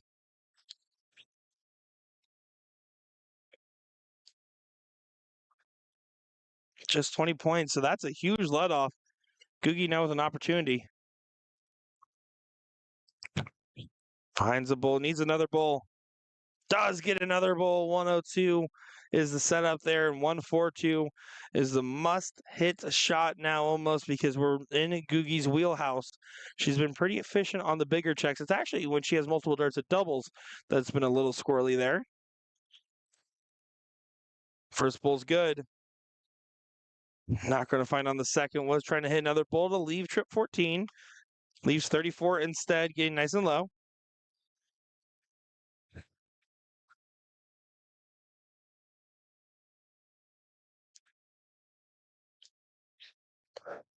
And see Gugi needs to find that trip 15. Now single 20 to tee up the bull. And pulls it out there and kind of just shrugs her shoulder there.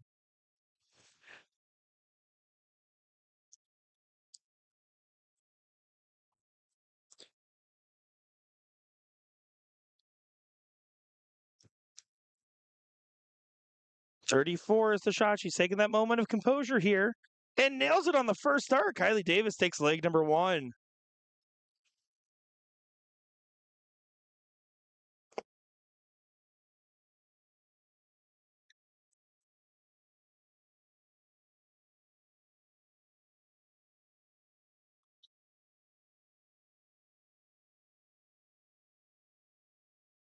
Gugi outside on the bulls there.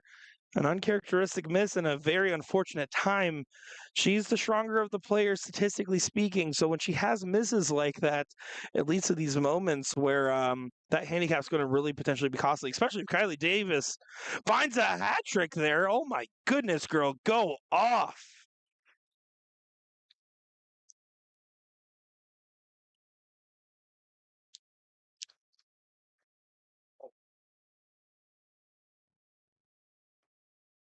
And just one bull there for Gugi, 110 points down.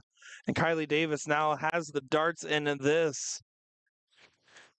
This would be again, I would say an upset. It's hard when you look at handicaps because obviously, technically speaking, it would be an upset regardless if the A player, the A player in average loses, right? But with the handicap, it makes it a fair game. And right now, Kylie's just on a heater.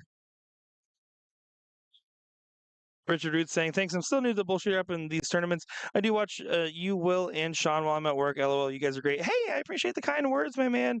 Really appreciate the positivity as well. And if you ever have any questions, don't be afraid to ask because we're always happy to help. Steve saying, what is the next streaming event upcoming? So we're actually going to have a little bit of a break here coming up. The next remote streaming event coming up will be the WCS December 2nd. That's the women single show that Carolyn actually will be on, I believe.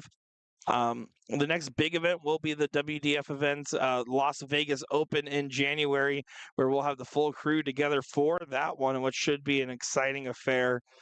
And then besides that, Will's going to the UK to do some media coverage for the PDC World Championships. I'll be playing in the Buckeye Open for fun and also covering the PPD Nationals. There should be our next couple things on the docket for you. And 103, Kylie Davis has played phenomenal in this leg right here, putting max pressure on Gugi, who has not been able to overcome from the original handicap here.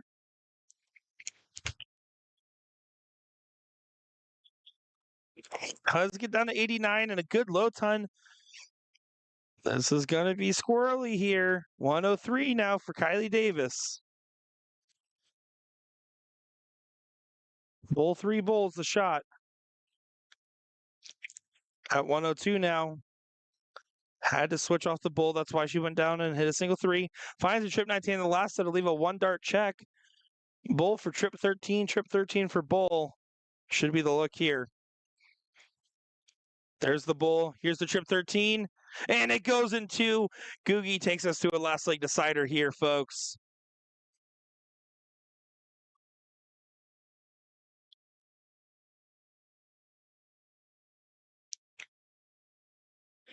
Here we go. This is going to be a tricky diddle. Carolyn was not happy with her last diddle. She's going to want to try to score a little bit up on this one. Try to close that distance down and get herself into a favorable position. And we're about to be off to the races here.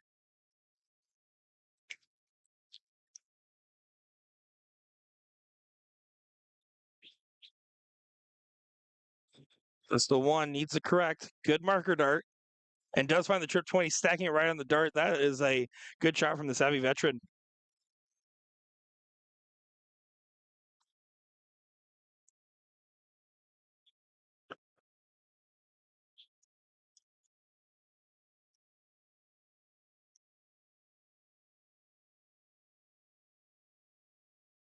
And it does look like Googie will get that by 20 points there.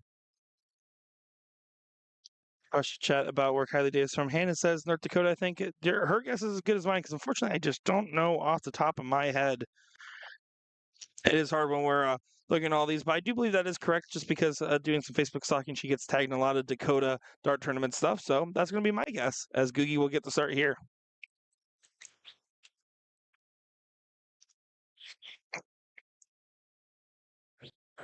One bull on the grab there. Decent opening rounds. Kylie Davis going to try to continue to push the envelope here. She's had these moments of brilliance. And here's the problem that she's been facing is that she starts off red hot in the leg and then falls just a little bit flat during the setup period. This time it might be the inverse. She does not find a bull in the opening onslaught. Googie here with an opportunity. One thing that I feel like needs to be stated, especially when you go back and forth from playing in person and then playing a remote match, when you're playing in a hybrid tournament like this, one thing that's going to be apparent is that you need to work on self-pacing.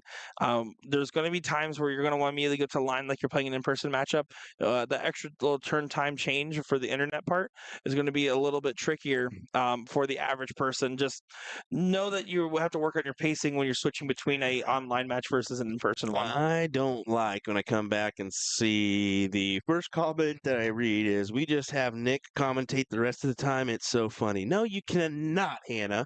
Calm yourself down. I mean, I am pretty funny. But I do have an update on what's going to happen is we're potentially going to fill out the rest of the women's bracket and probably be done for our coverage for the event. And and reasons for that is just because we need to tear down and get ready for the road. And Well, no, it's because we hate you guys. Nick, why did you tell them that? I'm sorry. Do you guys not know already? Get out of here. No, I think that we're just going to try to round out with the women's matchups. And yeah, it's been a long weekend. We need to do the tear down and what have you, get ready for our flights tomorrow. But Yeah, absolutely. we'll end with some good ones. How about that? Thing with these girls thrown on the board should be great. As Steve asking a question says, "Okay, Nick, what has been the biggest challenge of streaming a hybrid tournament? Part in person, part in remote." Honestly, I would say the challenge for streaming is not too hard, just because again we have our experience with the CSC Challenger Series, so we're kind of a little bit more used to it. But I think the challenges is just I don't know. What's your answer to that one, Will? It's difficult. Of course, it's going to be the one side in person, one side remote. I mean, that's kind of hard to deal with. You necessarily don't get the clippable matches with that, but I think the hardest part is just that it was that Friday for everybody. I think just getting it down to okay, guys in the room. I think they didn't realize that maybe some people would just pick a board because they're playing a remote opponent, and that's going to be a factor in certain aspects because, well, you can't just take a board and then they assign that board and then all of a sudden it's filled. So. Definitely on the tournaments. I think for us, the other hard thing is just we don't normally go to tournaments with this many same brackets running at the same time, especially on Friday. True. I think it's hard for us to know. Like, hey, it's easier for us. Normally, we can spot a really good match and try to tell them before it happens. It's impossible when there's 5-6 brackets running. But I gotta say, I'm impressed with how well they improved across the weekend.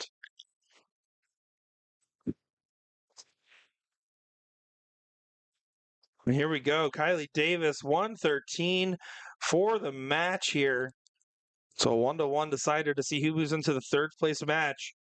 Will it be an all remote third place match, or will Carolyn continue the run? Single 14 there can still take this out. Trip 19 for the trip 14. Takes an extra moment of composure here. What a shot this would be for Kylie Davis. She wants it. She needs it. She doesn't find it into the triple 11. That is a difficult one. And she's got a difficult trip 3 when she returns if she decides to go right at it. If she returns. If she returns is the ultimate thing. Double 18. Oh no. Here's your chance. Trip 3. It's like a trip 19, but to the right.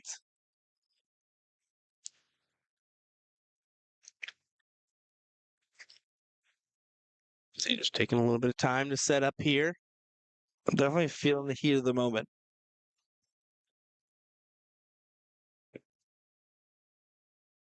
Trip 3 is the shot. Single 3. Double 3. Trip 1. Oh, You're still on. man. You're still on for it. Oh, man.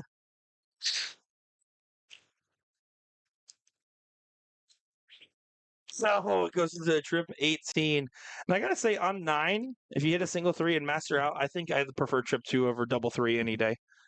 Double 9 for the win for Carolyn to advance into the third place match. All over it. It goes. That it does. She will win it. There you go. An amazing shot there and a good recovery as what was that, Chip Pollard and Jax Bartlett going at each other over there? That is it. And it looks like they're in the count-up leg, so this must be the last leg decider here for this one. So we'll take a peek here, and this will be our last men's matchup on the feed. I do know that, so. Afterwards, will be third place in finals for the women's. Well, who better finish it off than the young gun himself and the savvy veteran of Chip Pollard?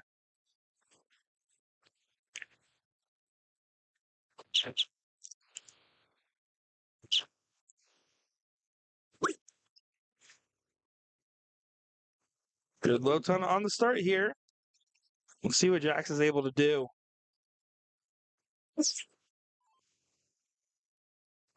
Finds the first bowl. Finds the second. Finds the third. Starting out with a hat trick for the young gun. That'll do. That'll do, young man. It absolutely will have to do here.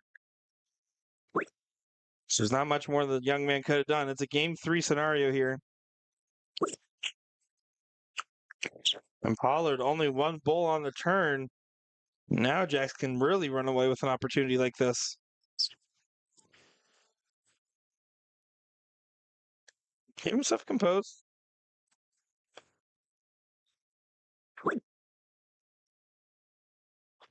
Do you think he was trying to do the switch there for the 9?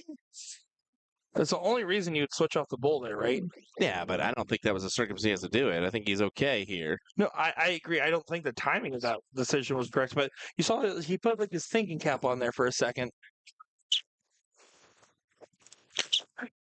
Hat trick there for Pollard. With good recovery. And Jax, I think it was a little bit of a clerical error there.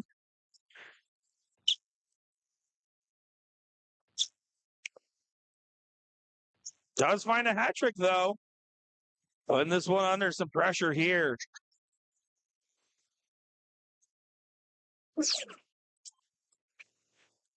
And now Chip's going to have to set up.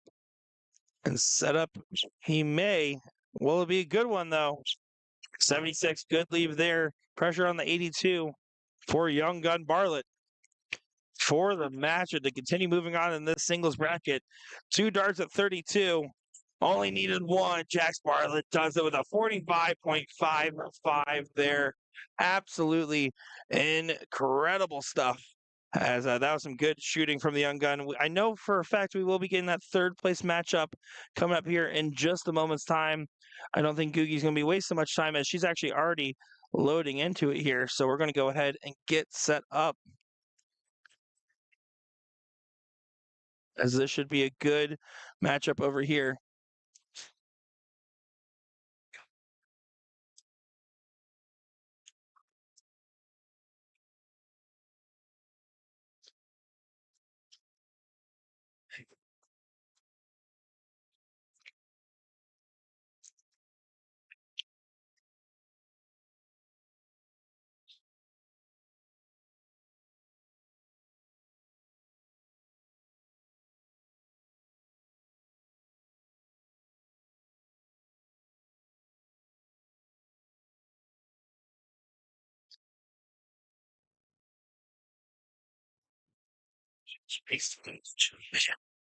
Here we go. Sorry about that one, folks. I was having trouble getting things adjusted there real quick. I realized I had my headset on. I was like trying to bend over there, trying to find the right angle. Yeah, of course, I got preoccupied with the tournament crew, so my bad on that one. But yeah, we're into the third place match already.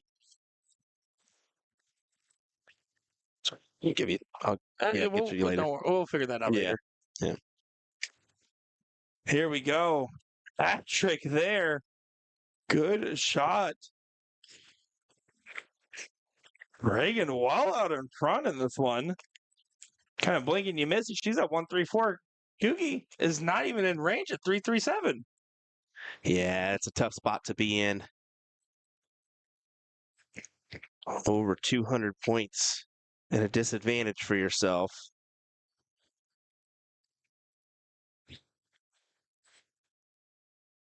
And how much pressure will this be under, too?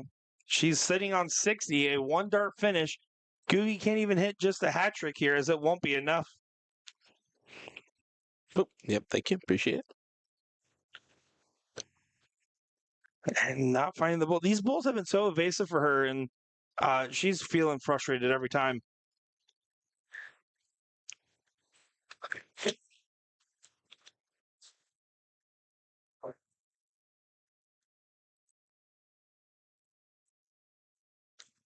And look at that. Does take it out there on the last start. Reagan Budin wasting no time loading into this match, wasting no time taking out leg number 1 here. And Yugi at a 15 there, obviously feeling frustrated, is going to need to just settle herself down and throw her true darts. Something that have been frustrating her today, but she has been staying sticky in this matchup. And this is actually the first time we've seen her not be spotting almost 100 points.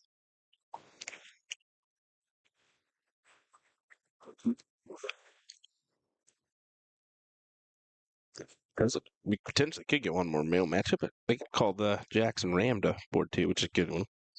Can't blame them there. Who and who? What is this, a daycare? Yeah, right. What is this? Jax has to get tired of babysitting Ram Guevara.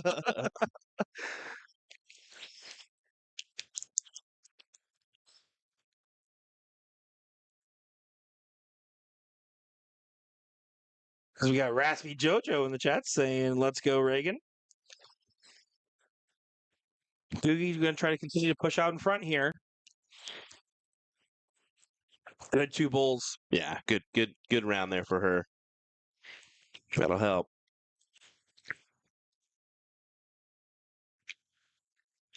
Moon just going to try to close down this gap here a little bit. I like how normally you can't make out the backgrounds of a lot of those remote players' cameras. You can clearly see that's a giant Heineken sign in the background there. Sponsored by Heineken, America's beer of choice from Germany. It's true. Whatever. Whatevs. As we might get a put it on the counter there for Googie, finding a hat trick to lead the 147. I figure if you keep pushing around enough, she's going to collect something big. This is the inverse of the previous leg.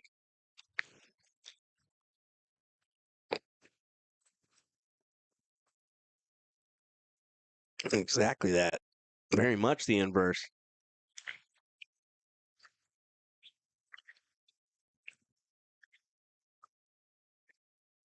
And no bulls found there.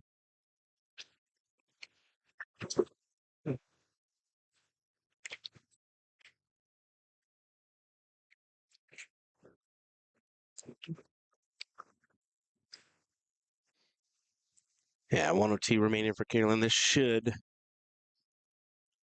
I guess I can't say should get a look, but I believe she should get a look. Yeah, she has 6 starts at 2, so no immediate pressure, and she's going to do it in 2. She's going to do it in 2. 51, 51, 1-1 here in this one. How about that? That'll do. Raspi making a great point out here, saying, "How fitting is it that Reagan and J Rod are this far into each of their brackets?" Yeah, you know, sometimes people that play darts together win together. I guess so. He's going to try to do strong on the diddle here, but so far not so well. Only a 7 on the diddle. This is a guaranteed start now for Reagan. Doesn't even matter. She can just throw 1 dart at the left side of the board, and it will be a win. Go like bullseye for the fans. Oh, single 19. I respect it. Could have accidentally tied. And here we go. Carolyn's going to be against the darts here. Well, what's your expectations for this final leg? I think it's a tough one. I think Carolyn can overcome, but this first round is everything. This first round is everything. Only 1 bull for Reagan. Yeah, it did not hurt too bad, but just recovering her own handicap again. Googie needs to take advantage of the fact that she gets to start right at 501. And again, she has that arm field type of throw, right? So, well, usually when she finds on the bull or right on the wire of the bull, you kind of expect her to collect again. Yeah.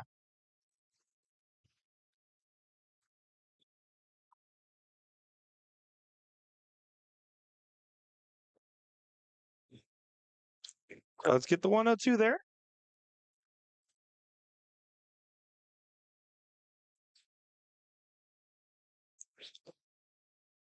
Now, Googie not finding the bull so far. Let's find it on the last. This is definitely a little too close for comfort for both these girls at the moment. Yeah, definitely a little bit so.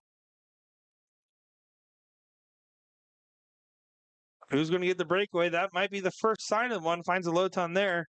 Googie is going to now have to answer. Also, some ground will be lost. As you can see, the starports are still getting wheeled out of here left and right. Well, they're starting to gather some on the other wall too. So, yeah, we're dwindling down to an end here, folks, at this EDC World Championships in New Orleans, Louisiana. What an event, man. Nolans win.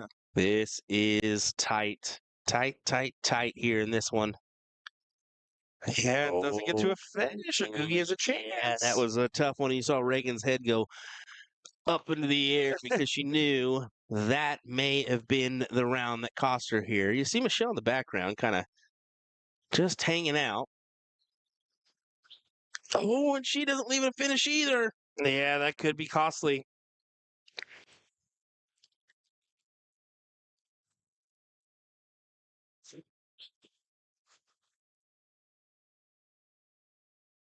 Look at that, a hat trick there. Makes this really costly. Now we'll have 3 darts at least for 61. Oh. Kalen walks it off. Well off her intended target there with that first dart. Same with the second. And barely leaves a finish. Basically 6 starts for 61 here, barring an incredible checkout. Reagan, 11 for bull for the win. Googie's in disbelief at herself right now. 3 for bull now. 1 dart at it. Doesn't get it. 162 has to go. It does. It certainly does. What a shot it would be, though. What a shot it will never see. I like the route chosen there too. 3 trip 18s. Unfortunately, doesn't go. So Reagan for the win, needing the double 17. Gotta be careful on double 17. Going outside. Played that one aggressive on the last and only hits a single. This is an opportunity Carolyn did not expect to have. It certainly is. Can Googie do it? I almost feel like she's got to take this here. She almost threw the ball immediately, realizing You could throw the ball and go trip 7. you can. It's tough. This is a tough shot here. You get a guaranteed look if you do that. Yeah, I think you can also just play the 11 for trip 20 at that point, though. Or the trip 17. Okay. My goodness, she got away with That was a risky Can dart. she get the win? Double 10.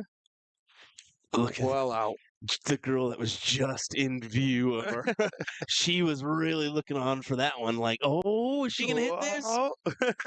Instead, back to Reagan 1 double 8, or maybe something else. How about a 3 double 7? Double 7 is the move, they say.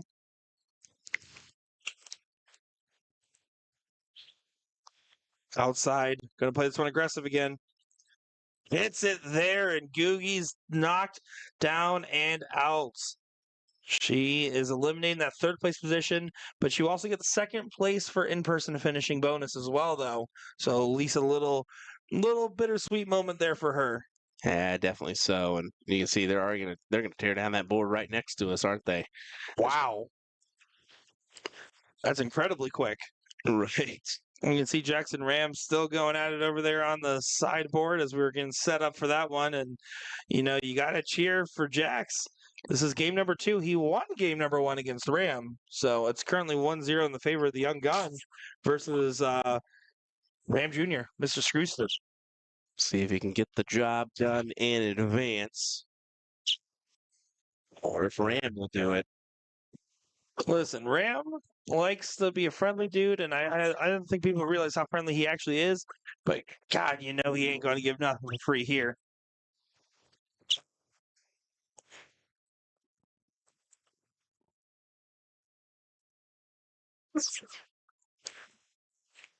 This is an opportunity right here. Hit 2, Ram, and you're golden. Yep, there you go. Forces Jax into a kind of a tight spot of needing to produce a checkout look. So fill it up.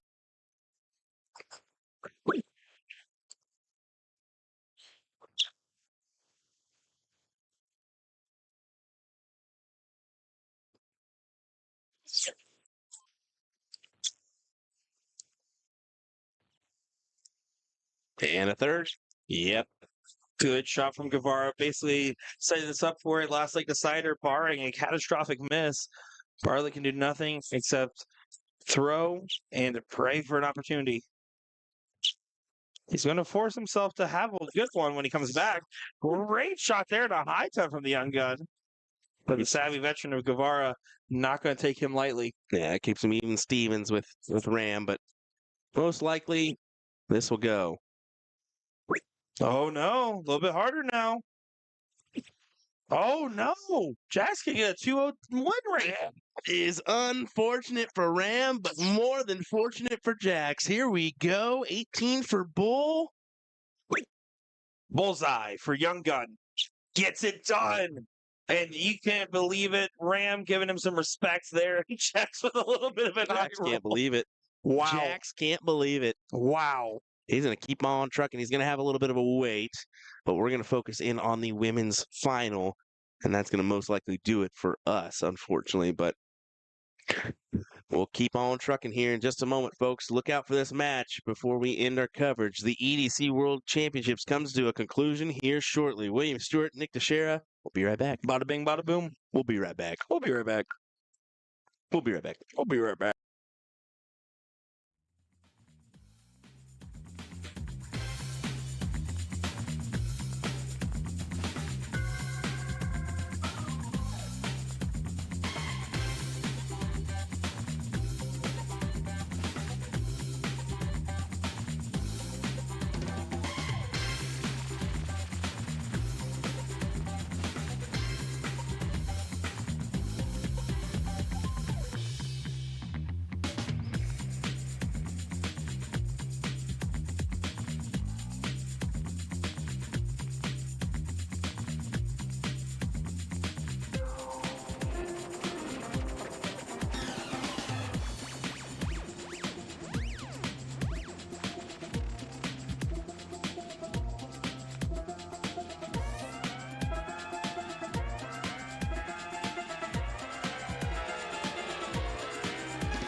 All righty, everybody, here we go with our women's final. Michelle Joyce taking on Reagan Bunnan here in this one. This should be a good matchup here. Well, I'm looking forward to it. I'm looking forward to seeing what Reagan does because she was on fire in that last one, and she's going to be coming into this final with some heat. But Michelle, I mean, she has the seat, but she's been sitting. Let's see how she spent that time and if it was wise. This should be a good one. It's going to be hard to pick a favorite here. This is, I believe, our first time. Wow, she has a quick throw. Fire. Yeah, I was going to say, I believe this is the first time we see her throw. Now I'm certain because that was quick. What? That is just insanely fast. Danny Lobby, watch out. No kidding. And then look at Reagan. She's kind of sped up her pace, too. All righty, girls. We're ready to watch. That is in 9 darts there, 8 bulls hit, I believe, or 7 bulls hit and 9 darts. That's incredible. Incredible start to this final. Of course, based on the last match, Michelle is the queen seat, and you see why. Back-to-back hat tricks of this one. This is crazy, Will. Look at that already. right. She's rocking that Darts for Kids jersey as well. So supporting a good cause, repping a good cause.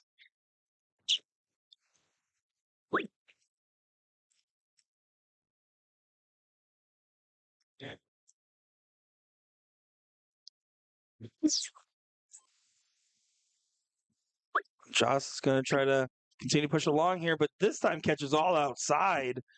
And Reagan has an opportunity after both of these girls have found a lax turn here. Reagan's going to need to compose herself and try to set up well. She looks composed. Keen to set up well. 115. Want to get a little bit more, but we'll take it. So she's got a pretty good one here.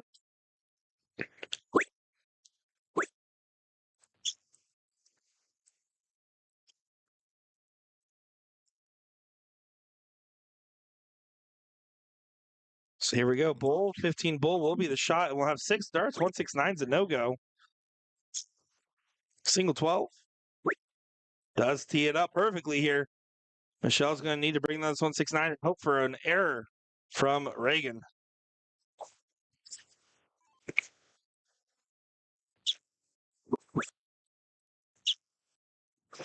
Man, this is nuts. Just how quick they're going here.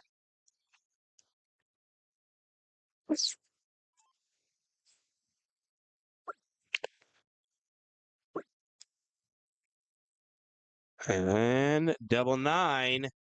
This is getting squirrely. And doesn't go. Michelle with an opportunity to put herself at match point in this final. 13 for bull will be the look here. Single 5? Oh no, you can't fall into the 20 there.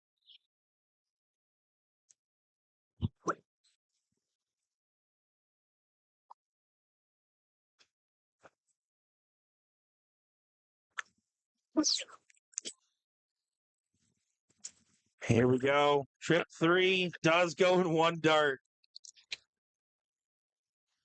You can see Michelle really being polite here. She's actually removing herself fully from the picture, if you notice that. So kind of the respect factor there for Michelle, just to remove herself out of view or out of line of sight from her opponent while she's throwing. And it's easy to kind of forget that fact, right? When you forget about the camera and that the fact that they can see you. Because normally when you're playing a match while your opponent's throwing, they can't see you, right? So I do have to agree. Well, I don't think it's required by any means. It's definitely appreciated, I'm sure. Certainly. Let's look at that. She is just nailing the bulls. These girls are putting a show on for us, huh? They certainly are. They're trying to. Michelle's just going to try to check away here. She does not want this first set to go 2-0 the other direction. When she hits, she finds it well. But just 1 bull on the turn there.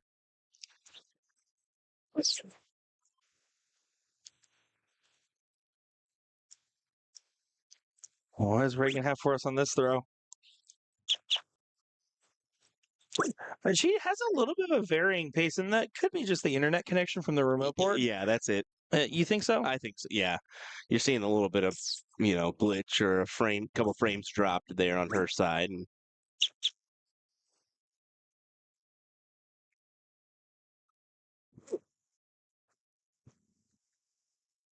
Now Reagan can leave the first look at a check with a hat trick here.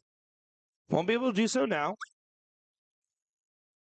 And see, she pretty much brings it to the eye line, just a very slight drawback, and then it's all follow through from there. yeah.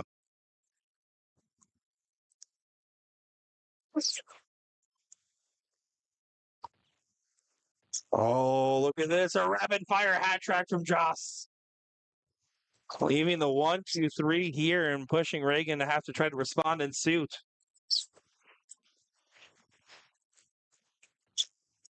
There's a bull. There's another. She tried to respond in suit, but does still leave the 1-5-3, my favorite 3 in the bed checkout. 1-5-3 is her favorite 3 in the bed.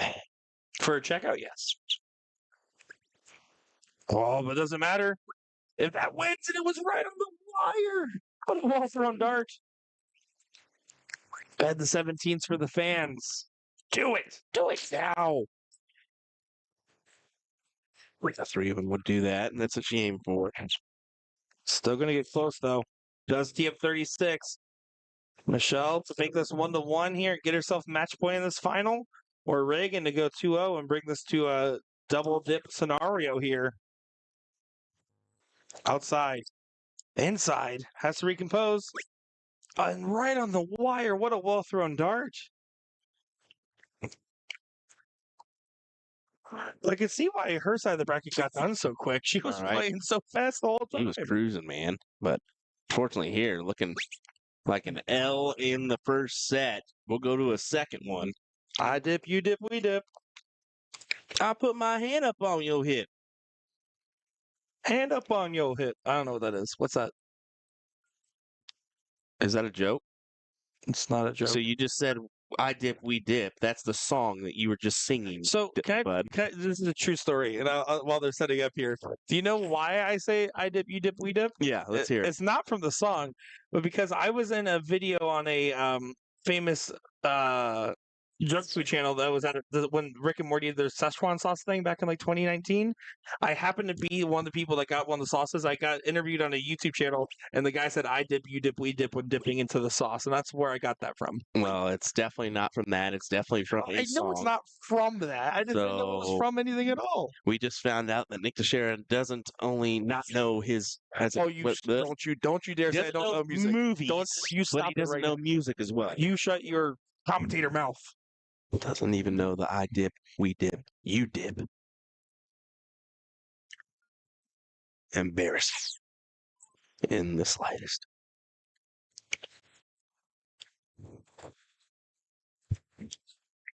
Reagan gets the start here in this one. We're going to start off our second dip for potential second dip. Got the one scoop of Rocky Road on the cone. Jason says, why doesn't the handicap? Well, actually, he didn't say doesn't. He says the handicap translate over to the diddle. But what I do have to agree. This is something I've actually since this tournament I've realized. Hey, maybe we should work on that with the team, and I will actually bring that note back to Arachnid there. Because I don't mind as much when it was the triples 200 cap, where you have so many different people throwing and the team's probably pretty close to the cap. But in singles, there's definitely a disparity there and definitely favoring a little bit more on the one side. Well, I think the other thing was the cricket match, too. I think they implemented that by accident here on this one, and should just be a 1. And she's so comfortable, she got her shoes off out there. Look at that. Hey, it's that kind of tournament where you can let those dogs be free and bark away.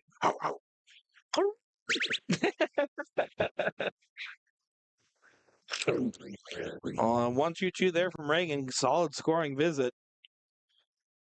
Michelle just going to continue to do what she's been doing, though.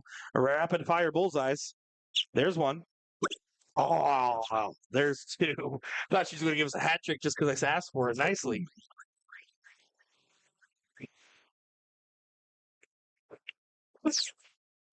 Chubby Lynn in the chat saying, "Go, Michelle." Shelby Lynn, of course, we got to commentate her play for a while, and probably out of the different females we've seen, although Michelle has been very impressive, I will say, Shelby Lynn, you were phenomenal to commentate over, and I had a lot of fun watching your matches. You were just such a solid player throughout, and really loved your take on the game. Touche. Trick from Joss, though, to get to 55, putting pressure on Reagan as Jax is saying, "Where's my fist bump?" Trying to hold his hand out there. Carolyn saying, and some people think I shoot fast. Yeah, you definitely don't compared to Michelle. We have all of our favorite female throwers that have been at the tournament tuning in right now. While Shelby Lynn is in the chat, Shelby, did you even realize that it was us outside the hotel when you walked out and we were like, "Hey, Shelby Lynn"? Yeah, that's right. I think we held the door open or something. We said hi. We were trying to mess with you a little bit there. Actually, there was another time today where I was like, "Hello, Shelby Lynn," right when you were walking by just to see if you were listening. It was probably the Walden costume that I was in that threw her off. And I said, It "Heard there's a dart tournament in here." Threw everyone off there, Will. 45 remaining. This would be a heck of a steal of leg.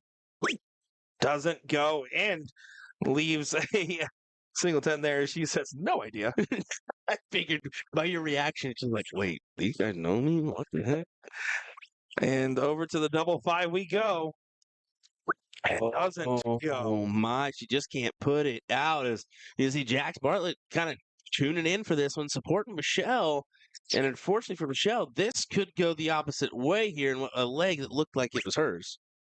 Double 16 needed for 1-0 as Reagan looks to go 3 on the spin. Over to double 8 now to get this one on the board. This has definitely been some end of leg nerves, but it does go for Boudin as you see Boudin. It's Boudin. Boudin, like the balls. Like we were saying, since we're in New Orleans, you got to go Boudin instead of Boudin. But is it? No, it's not Boudin. It's Boudin. But I mean Boudin in honor of New Orleans. Come on,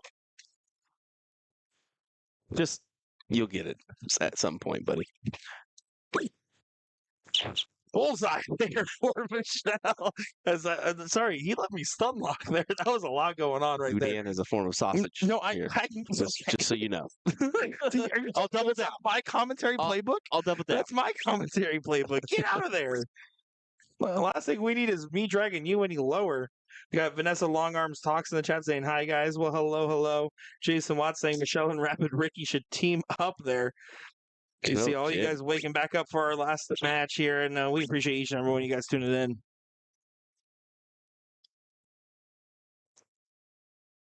It's Budden. According to YouTube chat, says Corey. Corey, don't yank our chain. It's Boudin tonight. Finds a 117 there. Solid scoring rounds. Keeping it close. Michelle can still lead the way here. And then corrected his own comment, said Baden. There we go. In either case, Reagan and Michelle have been on fire, and this has been a great final so far.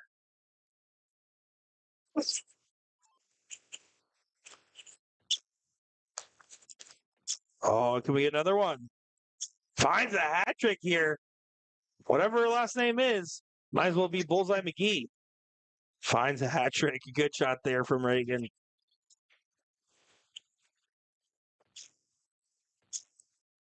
And then answered right back by Michelle to leave herself at 86 here. We'll have at least 3 darts at the finish. She's been having trouble at the finish line, but her scoring power has definitely been there so far.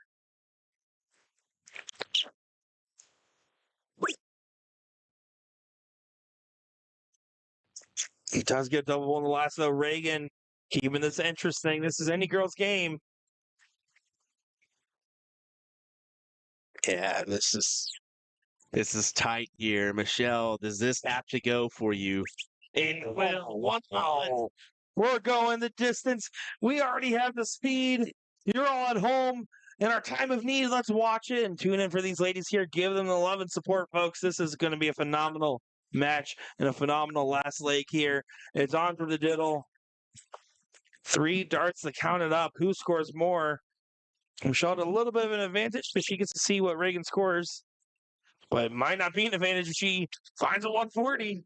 Yeah, that's a great 140, and that may just be enough there. And we talked about the advantage going second. The advantage is like right now, if she were to hit trip 20, she could go bull on the last start. She wouldn't have had that same option if she was going first, obviously. But in this case, Reagan will get the start. Here we go, folks.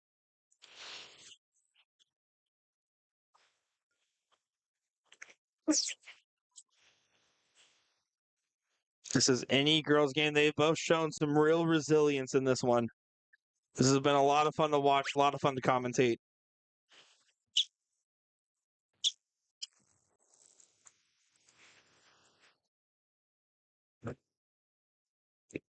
Goes over to Michelle.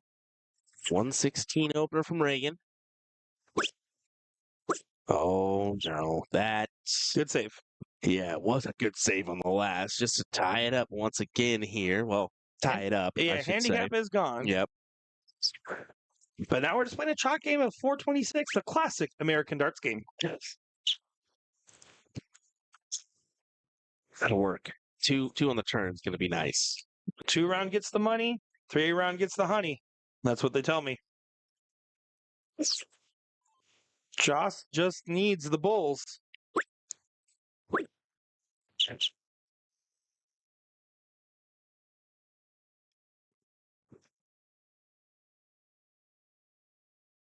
Currently, the vibes are definitely interesting in the dart hall. They're like, you know what we need for this women's final? Stand by Eminem.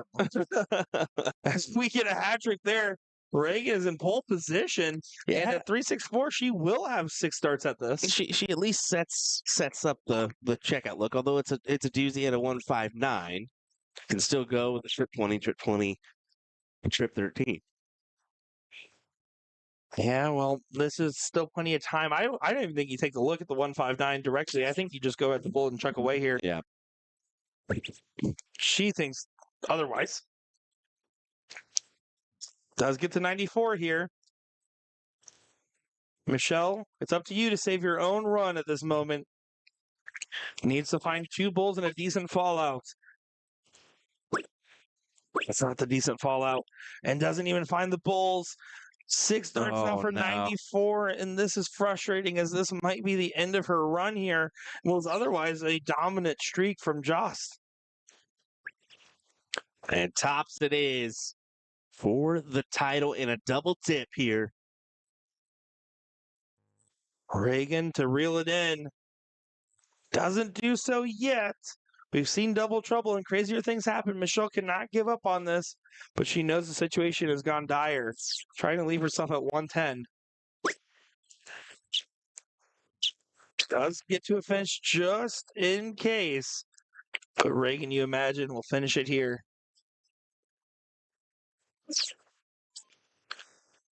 It's the top bit. Can it go away right here, right now? Inside, double 10 now.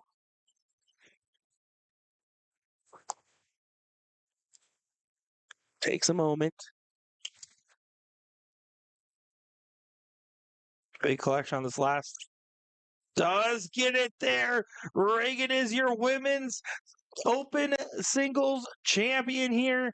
Michelle Joss does get double dipped, but there's a great comment from Michael here saying, you know what? She still gets that second place money and that first place for in-person finishing bonus there. So congratulations to her, as that is a big win on the checkout there, and some good stuff indeed, huh, Will? Yeah, it certainly is. We do have some unfortunate news. We see that Jax is coming up, but we are not going to be streaming this match. We're going to be ending our coverage here so that we can clear down and what have you. So it is unfortunate. We know we'd like to stream the rest of this bracket, but we're going to start breaking down because we do have to be out by a certain time tonight. Yeah, so. Exactly. They're going to be closing on this hall pretty quick. The cutoff. So unfortunately, we normally do try to finish brackets. The time that we have to be out of the hall by and time that it takes for us to shut down just doesn't quite line up.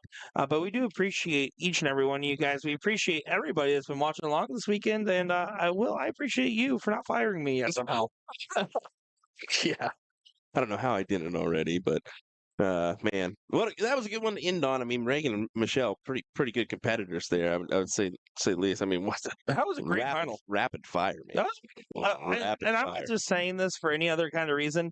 That was truly one of the most entertaining finals and one of the most entertaining matches we've had this weekend. It certainly was. It certainly was. So, all right, folks. We see we get a boo in there from Donald, but sorry. Hey, we cover how many events a year? 20? No, I'm sure that they're just saying that in jest because they, of course, want to keep watching the action, and we get it too. But let's be honest, with Jax being 14, we'll have plenty of time to watch his career continue to grow, and these other players as well. Big shout out to EDC for being gracious host. Big shout out to you guys again for tuning in. Yeah, we're gonna have a great match with him in that doubles affair here soon, coming out on USA Darts. So watch out for that one, him and Jimmy. That's going to be definitely out there for everybody. So for sure. All righty, guys. We thank you for joining us. It's been a great one here in New Orleans, Louisiana at the EDC World Championships. Mark it down for next year. I guarantee you they're going to be back and better than ever. They're going to make a couple tweaks where they see fit. I know they're going to be getting in touch with me, and we're going to I'm going to give them some advice as well for what our team's going to get together and see what we have as far as ideas, and that's something that we always try to do for every tournament if they ask. So nope, get at it. We're here for the money. Have a good night, everybody. Thanks for watching along.